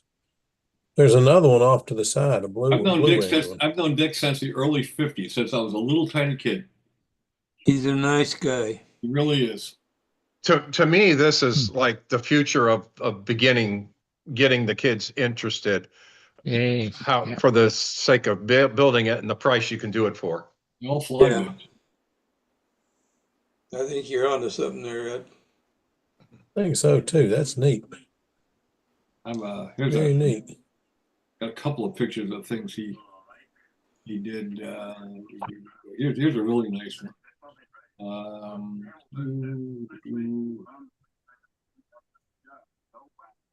Yeah, Oh, there yeah. you go. Mhm. That's a little bit bigger than an 049, isn't it? Or is it 049 size? I think it's an 049 size. Yeah. Yeah. He did Mustang. He did Corsairs. The Corsair actually flew very well. We built one, and it flew very well. Excellent, matter of fact. Mustang. I've seen Skyraider. I've seen the Yeah. I don't think I've seen that one anywhere. He's had an Avenger. He had a bunch of them. Yeah. Yeah. I have not seen that one. That's a good looking airplane. Pretty cool little stuff. You know, they all fly really good. They all fly exactly the same, actually. Yeah. Excuse me, guys, I'm going to have to go. They're good, John. Yeah, we got a bit John, of a be storm. careful. Yeah, we've got a bit of a storm coming, so I'm going to go out and just check everything's tied down. Things down. John. Sounds like a plan. Yeah. Cheers, John. Yeah. Take care. Yeah. See Take you care of next week. yourself. Good night. Yep. Unless you've been closed down by the government. Oh, Lord. Let's don't Okay. even make jokes about that. No. Cheers. See you later. Oh, that's cool. That's Dick when he was a kid. Wow. The Trickster twin. Trickster twin. Yeah, BC twin.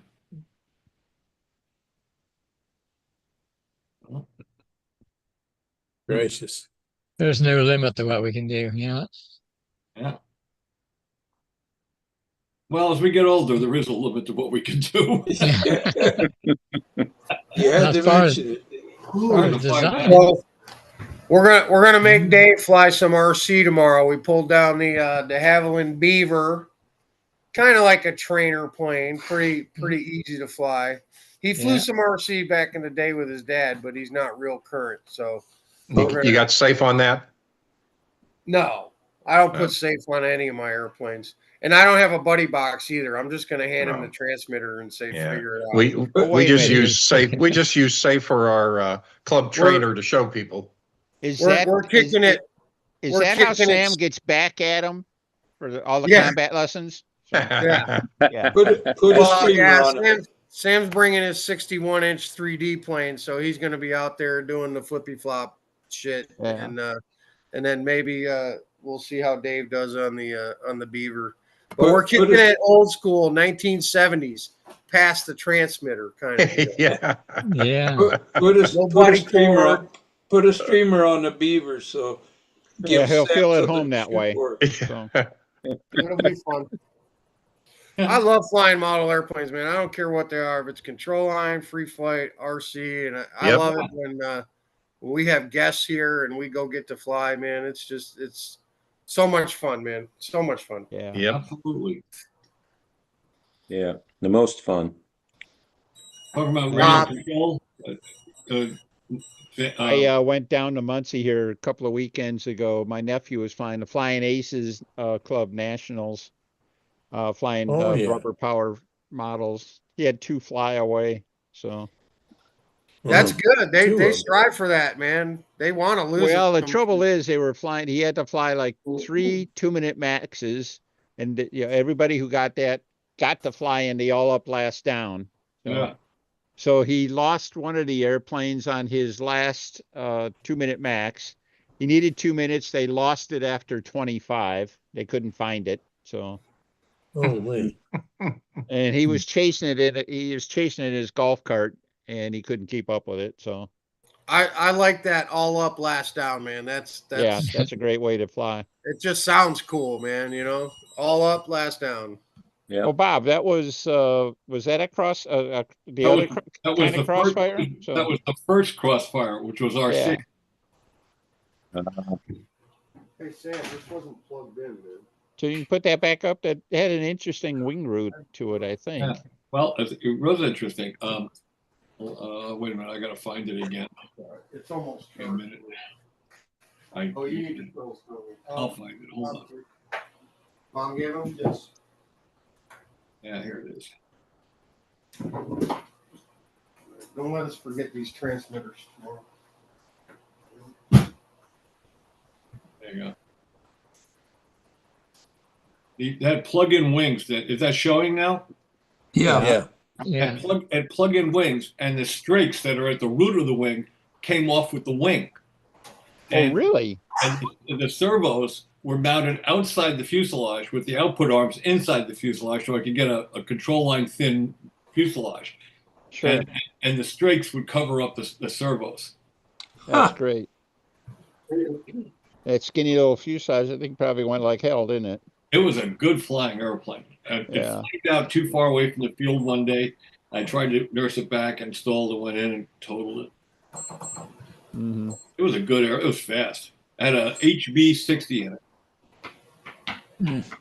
Hmm. It was a good airplane. Good airplane. One thing I had that fast was a UFO. I don't think the Curari was very fast compared. A quickie.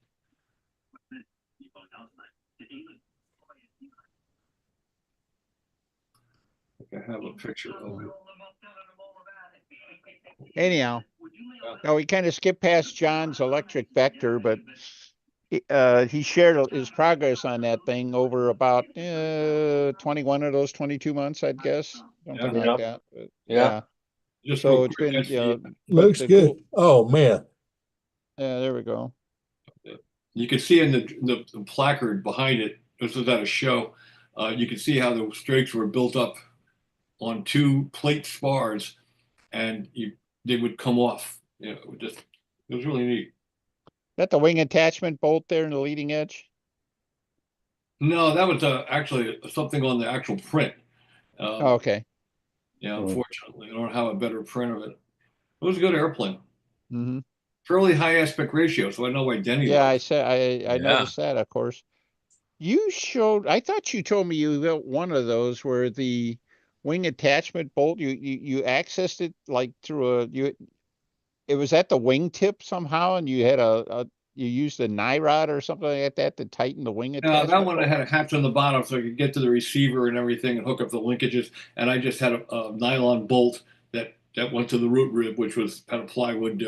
Yeah, okay. I thought you told me about one where you had the only way you could get it was literally through the wingtip all the way in or something like that. So, okay, I must have misread that. Anyhow, that was fun to do, though. Oh, I took that to a club contest.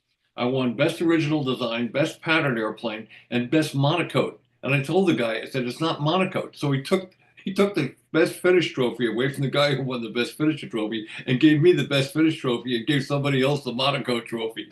He thought it was monocoque. Came before the control line version? Yeah, that was before the control line version. I liked it so much that I kind of used the general lines of it for that. Actually, I guess it can be told now. Hopefully nobody thinks less of me for this, but for years I took a lot of abuse from people saying that I stole the Crossfire aesthetics from Bill Simons's Rogue.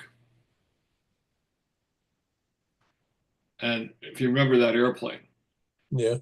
And Billy had crashed an airplane. He needed an airplane. I had that airplane, which was my first Crossfire, and I gave it to him. And then we decided to publish it in his name, and everybody thought it was his design, but actually I designed it. He needed the money, so we let him have it. You know. But that was the first Crossfire, essentially. But then I had the first one with the polywog or the guppy look to the bottom of it, you know. This one here. This was the first dedicated piped airplane. Mm-hmm. So you beat that one. That's the one I remember seeing. You beat the Juno out, Junar out. Who? The Junar. Oh, this came way before the Junar. Oh. This was back in the 80s. Okay. Junar didn't come out till 93 or 4. That was way before the Junar. I thought Billy switched when you switched. Was that? I thought you and Billy switched about the same time. But he didn't build the Junar at that time. What did he fly first with the pipe? First one was the USA 1P. Oh, I didn't see that. This was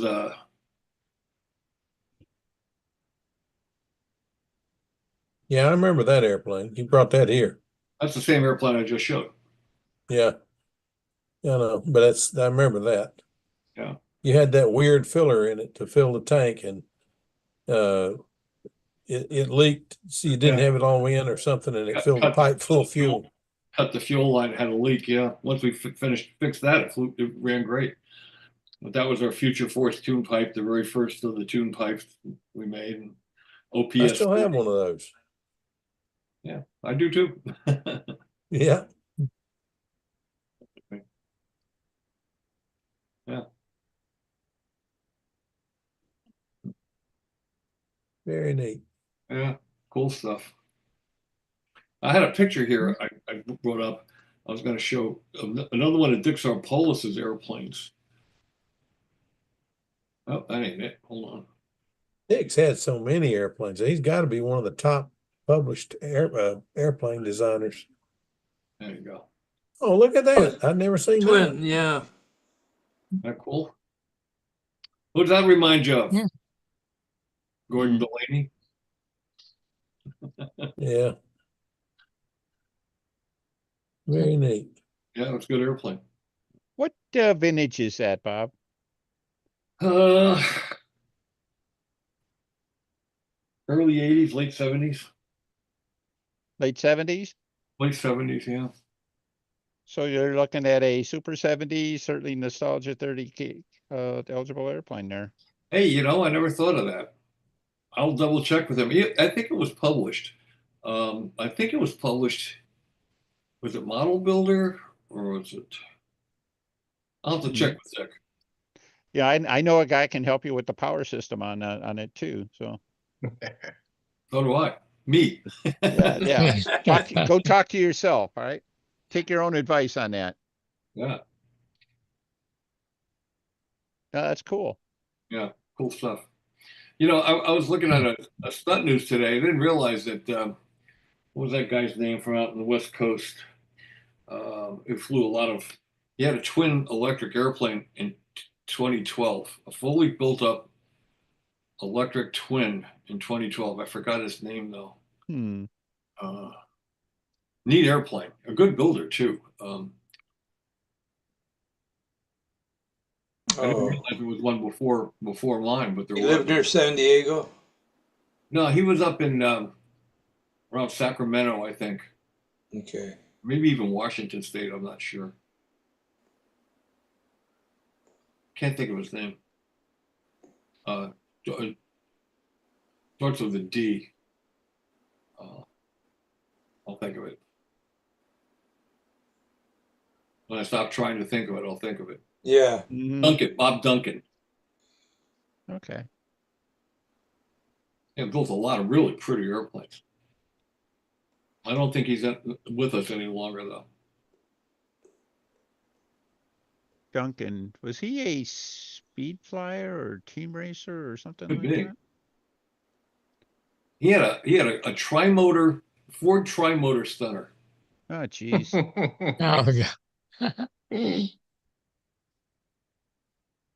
people Yeah, the just question really is like the best of why? luck. Looking too. Dr. Jones, no parachutes. Oh, wait a minute. Never mind.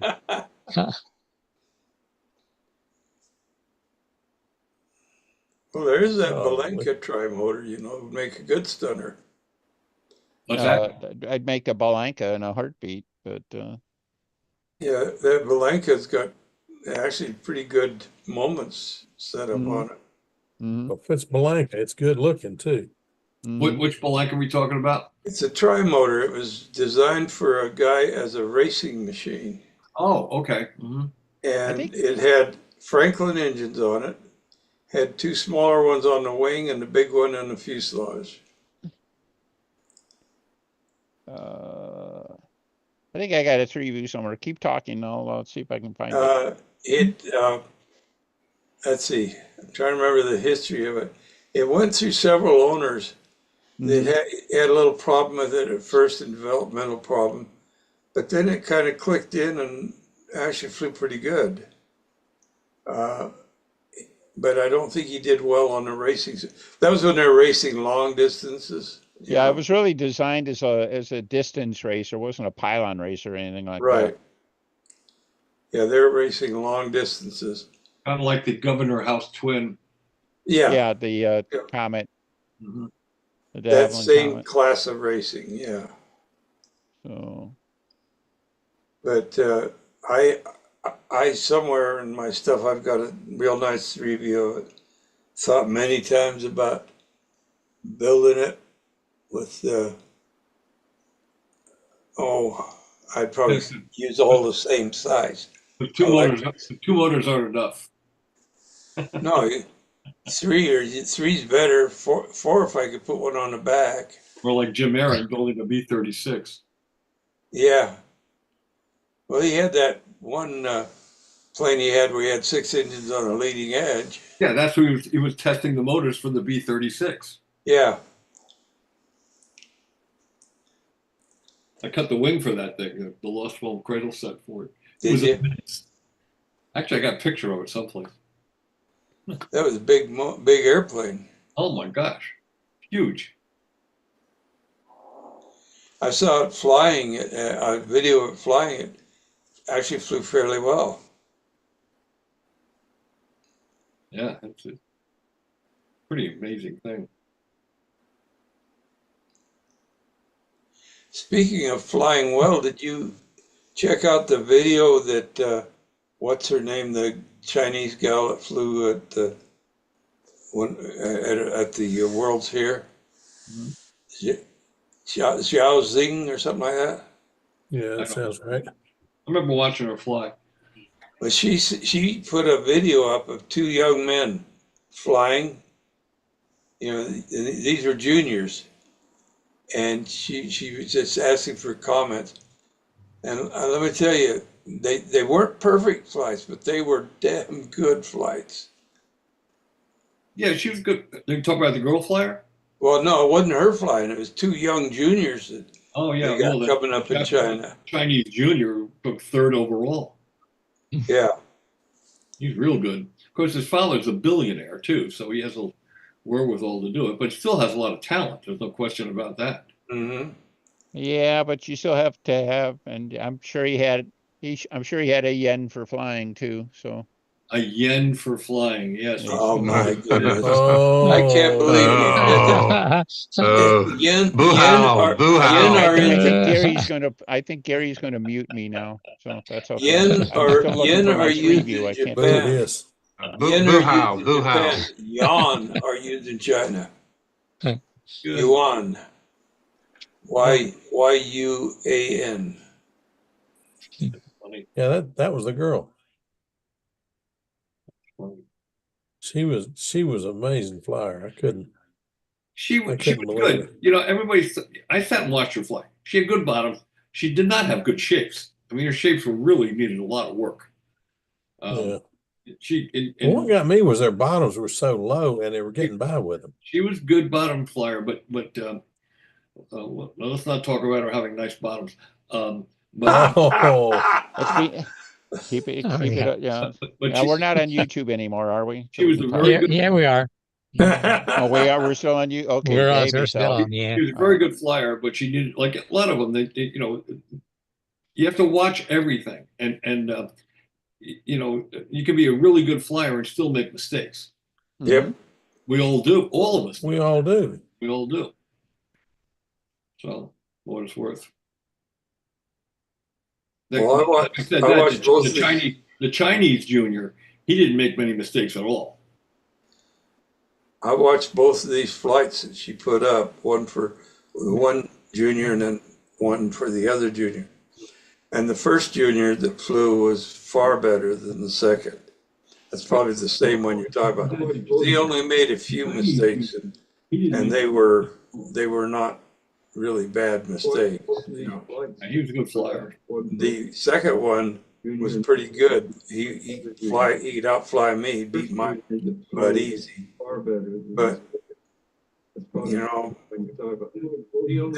they got a junior team coming up. It looks like. And they're going to have that kid that took third, and he was the junior winner, but he took third in the overall. He'll be a world champion several times over. I'm pretty sure you're right. Yeah. He's really amazing. Unless he finds girls. Yeah. I watched his vertical eights. He nailed them. There we go. Look at that. That's the Trimotor Balenka. Hey, Denny. Yeah. Hey. Look at how much prop disc area you got going over the wing there, Bobby.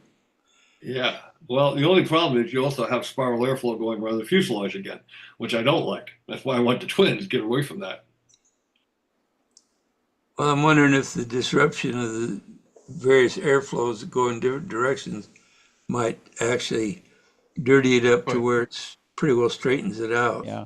Put the center engine prop on flat pitch. I think the small engines on this were left-hand rotation, British engines, and the center was a right-hand rotation American engine, or vice versa on a full size. But yeah, I think John's right. I think I would go for pusher on the middle motor. I don't know what about the outer motors, but you stretch that out, a little bit more longer moments and things, longer tails, like that could turn into a stunt ship right there. Oh yeah. Yeah, it's good moment. Yeah, you could make a recognizable airplane out of that pretty darn easy. So. Oh, I'll say. I have to move the motors up so the thrust line or move the wing up so that you don't have too low a center of gravity. Well, Yeah, you need to do that anyway because it's got dihedral and you're going to have to move it up for the Right. vertical center of gravity. The nice thing about it, you put retracts in with just regular Yeah, retracts. well, that's a simple retract arrangement. So Like that. you probably want to mess around and make the dihedral work for you as far as vertical CG and everything like that. Yeah, you could do that. Yeah. That's cool. I like it. I have seen scale models of this done, Mhm. and I don't know. I mean, One of them, I think one is scale class, but I don't know how it flies, you know.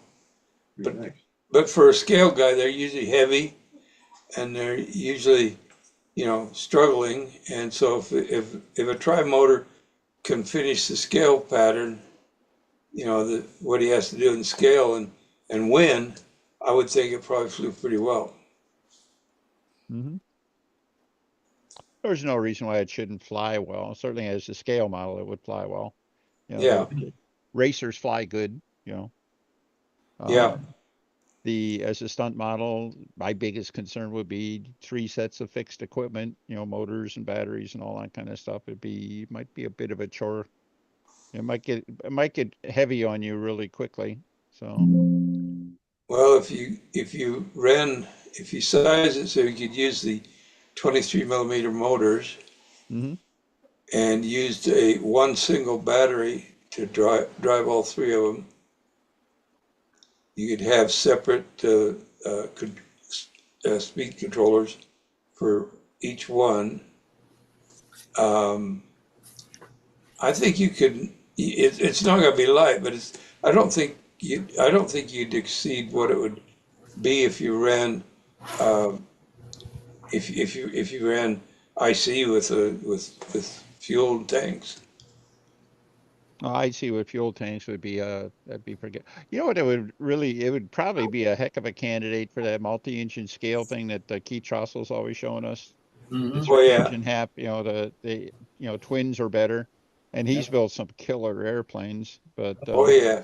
yeah, that would be. It's such a simple layout that would make a really nice entry. But Yeah. Hey, Steve, I need to talk to you before we leave today. Yeah. Okay.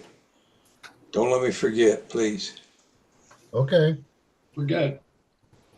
What? Well, I've got to leave. So you guys have a nice evening. Good talking. Yeah. Good seeing y'all. Nice seeing you. Take Ed. care, Ed. Keep Yeah, up the thank good you. work. All right. Cheers. Cheers. good night, Ed. Yeah, Well, yeah, I did say hi, Steve. Hi, Steve. Hi, Denny. I came in really late, but here I am. Mm-hmm. We were I gotta go flying tomorrow. And I don't have a ringmaster. no ringmaster. Shame on you. Take Well, your if you started, take your rebuilt Vector out, and everybody asked him it's a custom ringmaster from the kit. if you started dry about now, you could probably finish one by morning. Yeah, right. Yeah. That's tomorrow, isn't it? Yeah. Yeah, Yeah. all weekend. I got 4 full-size ringmasters and a junior hanging up here. Should I throw one in the truck and put in a flight? Oh, or 2 Sure. or 3. Yeah. Make sure you register the flight, though. I think. Well, I mean, we're really focused on F2D training this weekend, but Well, Put if put you're a gonna streamer do on it, 'em. if you're gonna do it, you got to do it the same way as Ronnie Colombo does, and you got to fly it with a pen bladder. So yeah. You know that airplane he's flying, I built. I didn't know that, but Yeah, I built that ringmaster, and then I gave it to him. Yep. Look what how happened many? to it. He got something like was it 25 flights with flying with a pen bladder, 1-minute Yeah. flights or something like that? Yep. What Yeah, is he's that? not cheating it with the electric. He's actually flying glow. Yep. Yeah. Because we flew with the Huntsville guys with Ty Marcucci and John Rist and Richard Kajeko. The Huntsville guys used to do a big thing, and it's been a couple of years since we've been down there because I don't think they're very active anymore. But John Rist, he had an electric ringmaster, and he would do the required takeoff, 6, 7 laps, whatever it is, land, and he would get 7 flights per battery. Wow. And he would put it because there's a minimum number of laps. I don't know if it's 6 or 7, whatever it is, but you got to take off 6, 7 laps, land to make an official flight. And he would get 7 official flights per battery. Wow. And he would put up like 70 flights in 2 days, man. Oh man. Yeah, that were official. There was a guy up here named Billy Sargent who did the same thing, but with a glow engine, a fairly small tank. But he got them, minimum amount of flights. He put about 70 flights in one day. Wow, that's crazy, man. It is a little crazy. Wow. That picture I just showed was that B-36 that Jim Aaron was working on. Okay. Well, even though it's F2D weekend, Sam's going to get a couple flights on the 61 tomorrow just to show off to Dave a little bit. Show off his You want to see that wing again? Yeah. You want to see the wing? You're talking about That's what that is. B-36. That's a B-36. Oh, that's huge. Yes. That time you saw Aaron flying those 6 motors on that stunt ship, he was testing motors out for this airplane. Now those are all pushers, though. Yep. Mm-hmm. But it won't work because there's no artificial air blast over the wing. Well, it's going to suck air over the wing. That doesn't do the same job. No, it doesn't, but it does do Not even some. close. Not even close. Not even close? Not even close. Danny Banjock built a pusher, and it just hardly wouldn't fly at all. Oh, really? You need that artificial air blast over the wing. Yeah, but Danny likes it where the tailpipe glows, Yeah, that pusher is surprisingly good. So. Yeah. But if you get 6 of them, I imagine it might have something to it. Who knows? Interesting. Thrust is thrust. Have you been flying your Crossfire, Steve? Yeah. The new flaps work better? Yeah, but it's a lot of stick pressure. A lot of stick pressure. Yeah. Have you got the hinge gap sealed? No. Oh well. Ding. Ding ding ding ding ding. Ding ding ding ding. Yeah. Yeah, seriously, Steve, that's an easy one. You can do that. Heck, you can do it at the field, get a back to back if you want. Yeah. How much handle spacing you running? 3.5 or 4. Oh wow. Move it out. Well, I'm flying like 6 over 6. Wow. Yeah, and then move the ballast point slightly forward, and that'll reduce that stick pressure. Yeah. I'm with Bob. I hate that close setting. Yeah. It gets very vague. I got the lead outs forward. Yeah, just keep plugging away with it. It sounds like you have some opportunities there. Feel the hinge gaps. Yeah, the first, Sparky's going to fight you on that. He'll tell you it doesn't work. Don't ever fly an I airplane think that's without really, I think the sealed hinge caps is, it's just, I don't even build airplanes without sealed hinge caps. Okay. Heck, I even sealed the rudder hinge line. All right, so. What's a rudder?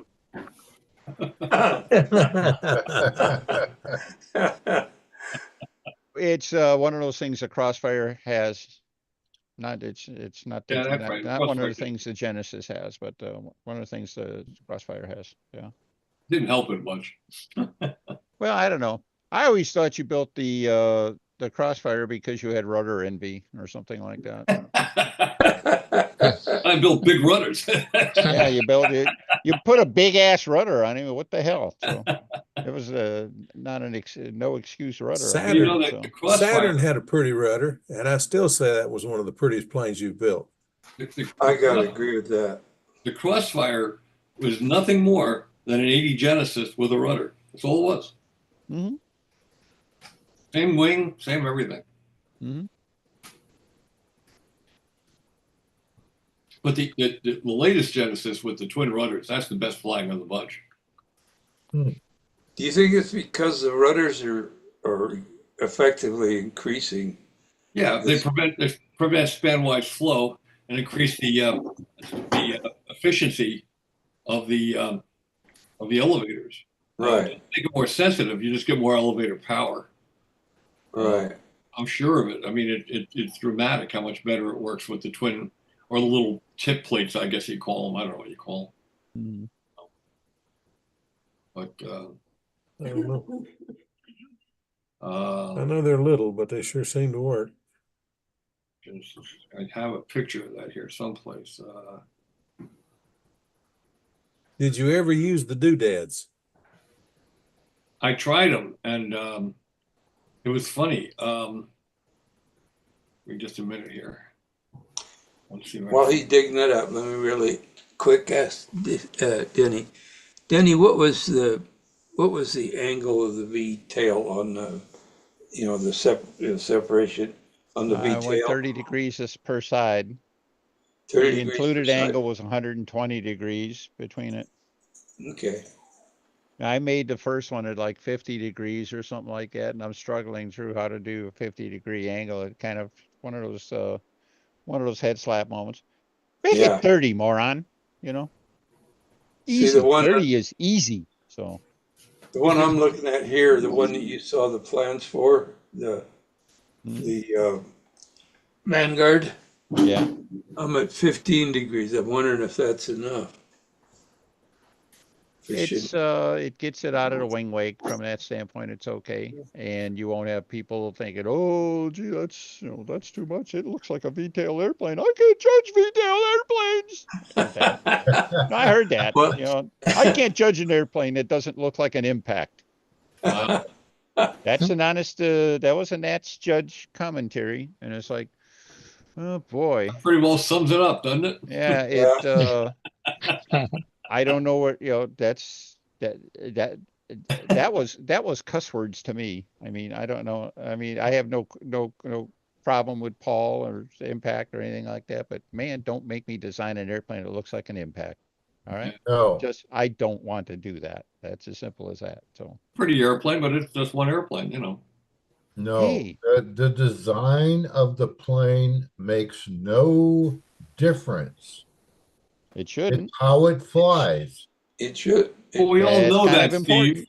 We all know that, Steve, but we all know how some judges, not all judges, some judges don't think the way you do. I don't like those guys. There's some comments you can't unhear either. So That's I know right. it's This is that's the one with the Nice. Oh, look at that. well, I always thought on that. I thought the twin fin on the basic Genesis layout. I really looked at it as kind of a finishing touch. Yeah, I like it. It kind of It all goes together. Obviously, the complete the Genesis look. does just fine without the twin fins on it, but the fins, because it like finishes the whole tail end. It completes the look. That's everything the Impala was supposed to be. All right, so Yeah. how's that? Now, if that had twin engines on it, though, matching up. Well, I'm thinking about it. Twins are passe. He's going to start working on his triple now. I've been thinking about that. This is the other 80 Genesis that I didn't use in competition. Yeah. That's probably the prettiest Genesis I ever built, as far as finish is concerned. That really nice finish on it. Ah, yeah, you got the tip plate on that one. Well, I call it the DF gate. What? The DF gate. Everybody's like, what the heck is he talking about? What does that mean? All right, Dennis probably remembers this. Do you remember an airplane from Fox Manufacturing called the Skyhook? Oh, yeah. Well, why was it called the Skyhook? Because it had wing it And a on little the tab out at the outside, the little plate that was supposed to give it more tension when it flew vertically. right. That made sense to me. A little drag plate out there would, give you some tension. So I didn't want to just throw one on and glue it on, so I made a little removable thing so I could bolt different shapes and sizes and things in there. So I took it to the World Championships in '80, and I had it on there. And at the time, I was the defending champ. So everybody comes over and looks at my airplane. And the next morning, this is God's honest truth, about 2/3 of the airplanes there had those things glued to their outboard tips. So you took yours off and waved bye-bye? So Glenn Menner comes up to me, and I hope he's not watching because he'll probably punch me out. But he comes up to me at the Nats in '80. He says, "What's that?" And I says, "That's a DF gate." He says, "Oh yeah, I heard of those." Oh, it stood for Duke Fox Gate, DF. Oh, Lord. Oh yeah, I heard of those. Oh, gee. Funny. I didn't have the heart to tell him. I've got a box to that kit, that Skyhook kit, with a few random pieces of old balsa wood in it. Skyhook. Yeah. Pretty neat. That was. Well, okay. Since everybody's quiet for a minute, Steve, when did you run in your next stunt judge training? What? When are you running your next stunt judge training?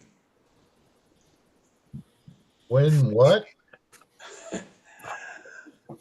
When are you running your next stunt judging training?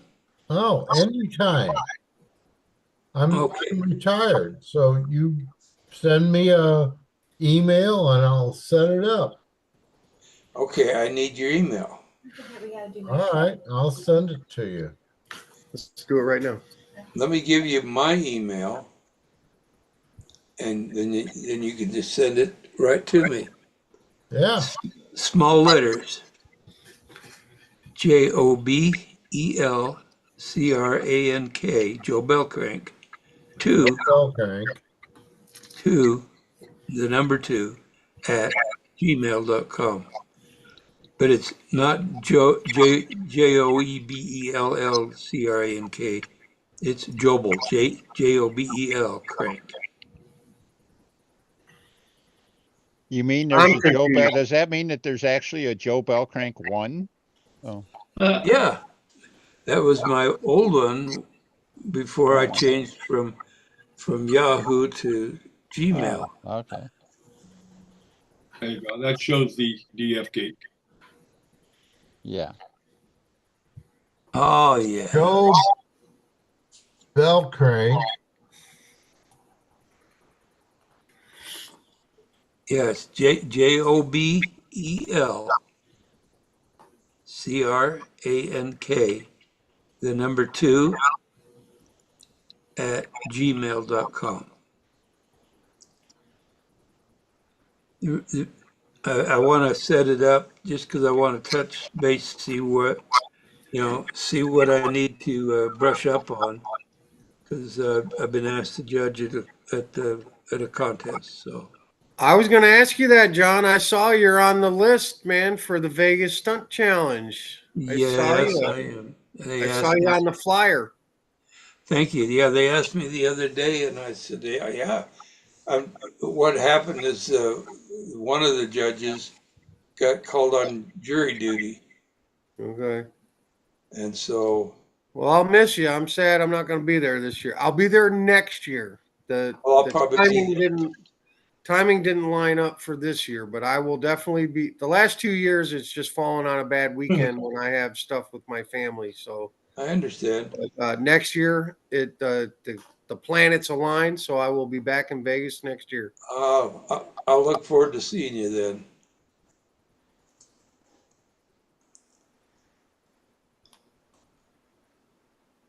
Yeah.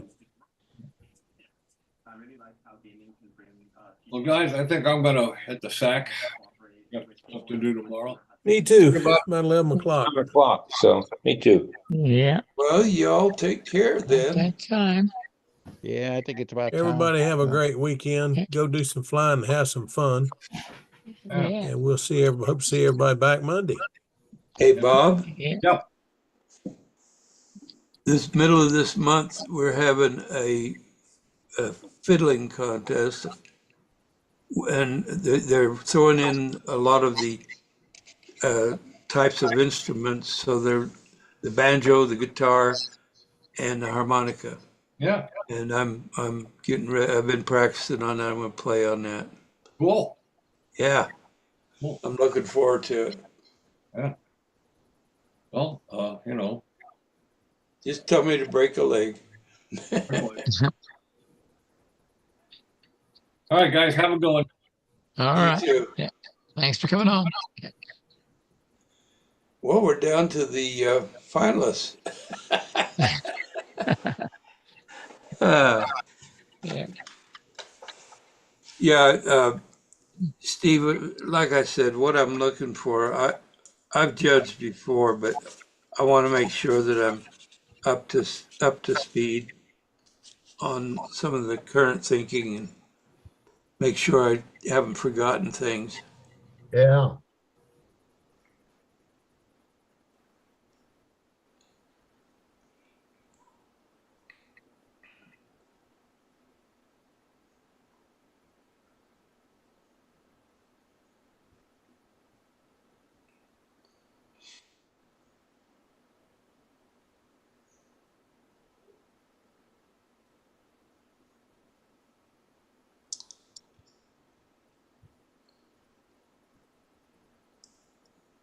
Yeah,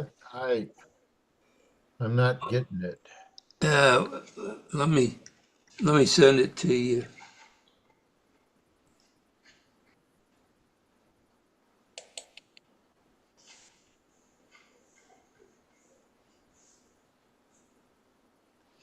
Well, you got it right at the top there at Gmail. I think you got to spell out MAIL on that Gmail.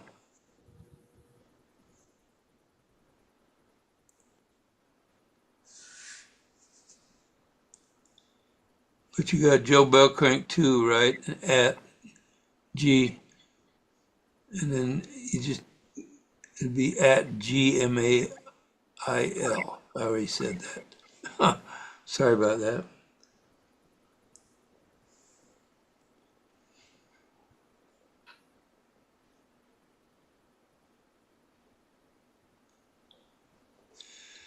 There's no E in the Joe Bellcrank on the second message. There's no E in that Joe Bellcrank and the Joe. So it's and there's no two. You didn't put a two at the end.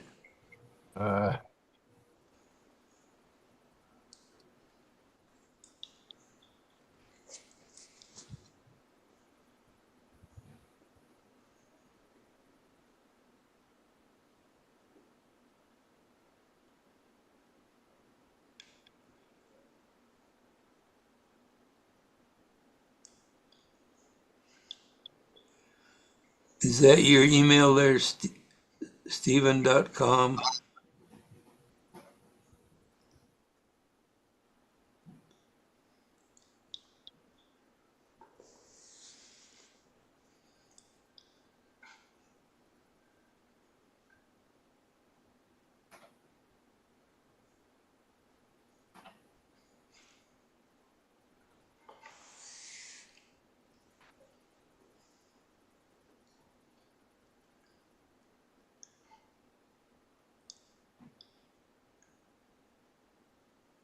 No, you got to take that E out of the Joe part. You got JOE and there's no E. It's JOB as in Baker. JOBEL. No, and you don't double the L. So it's Jobel, JOBEL. Crank, and Joe Bell Crank.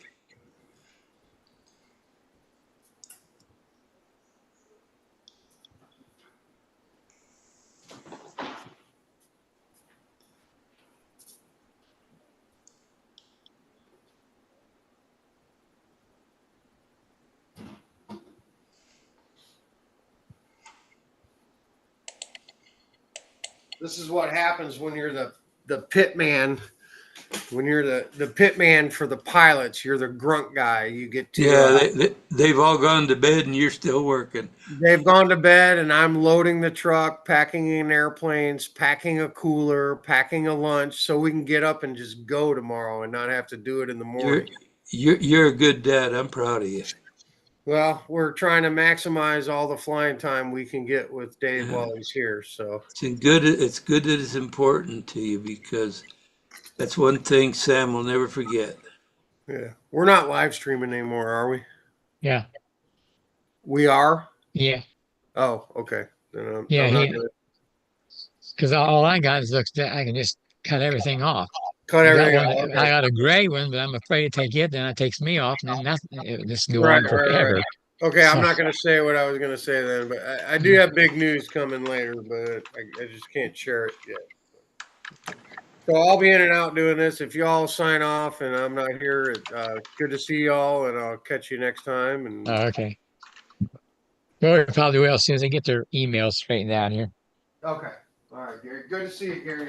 Yeah.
Did you get that there, Steve?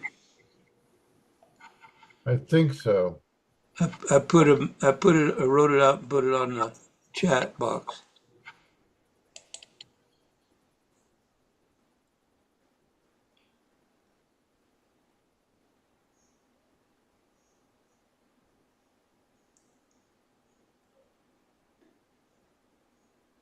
Good show tonight. Do what? Good show tonight.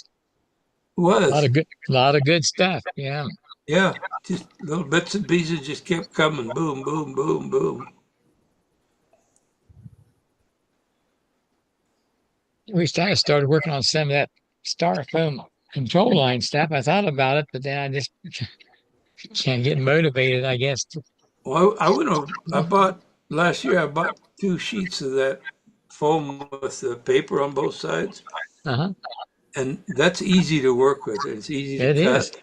Yeah. And I've thought about making a control line, stutter out of that little electric motor, and doesn't take much of a battery or whatever or anything. But I think I would put two spars in it.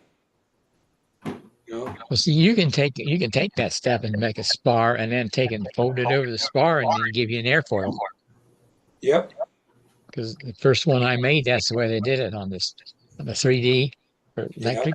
Yeah, you just fold it over, and you got your airfoil there. So I'd be tempted to do a thicker one and do a piece of foam on the top and a piece of foam on the bottom and have a symmetrical airfoil. right, that's what I was thinking too. The flat one will probably work all right, but still it'd be nice to have your air. Then you could use a piece of balsa on the back trailing edge, and that would be a second wooden spar there to help keep the twisting down. Yeah.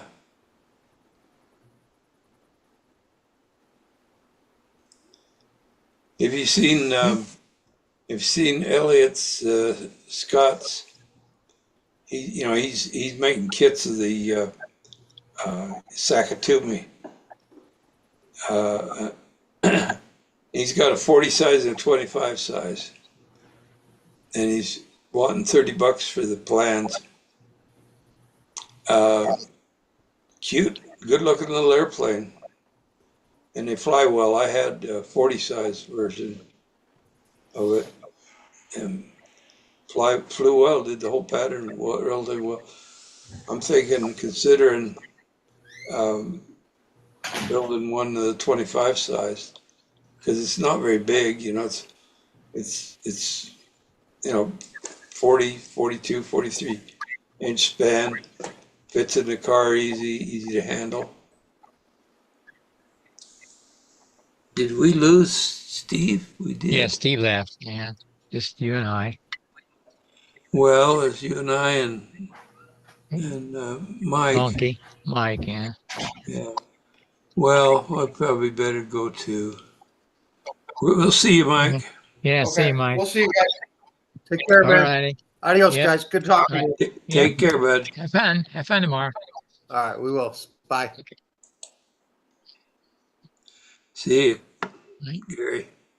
All right. Well, see everybody. Meet us come next Monday.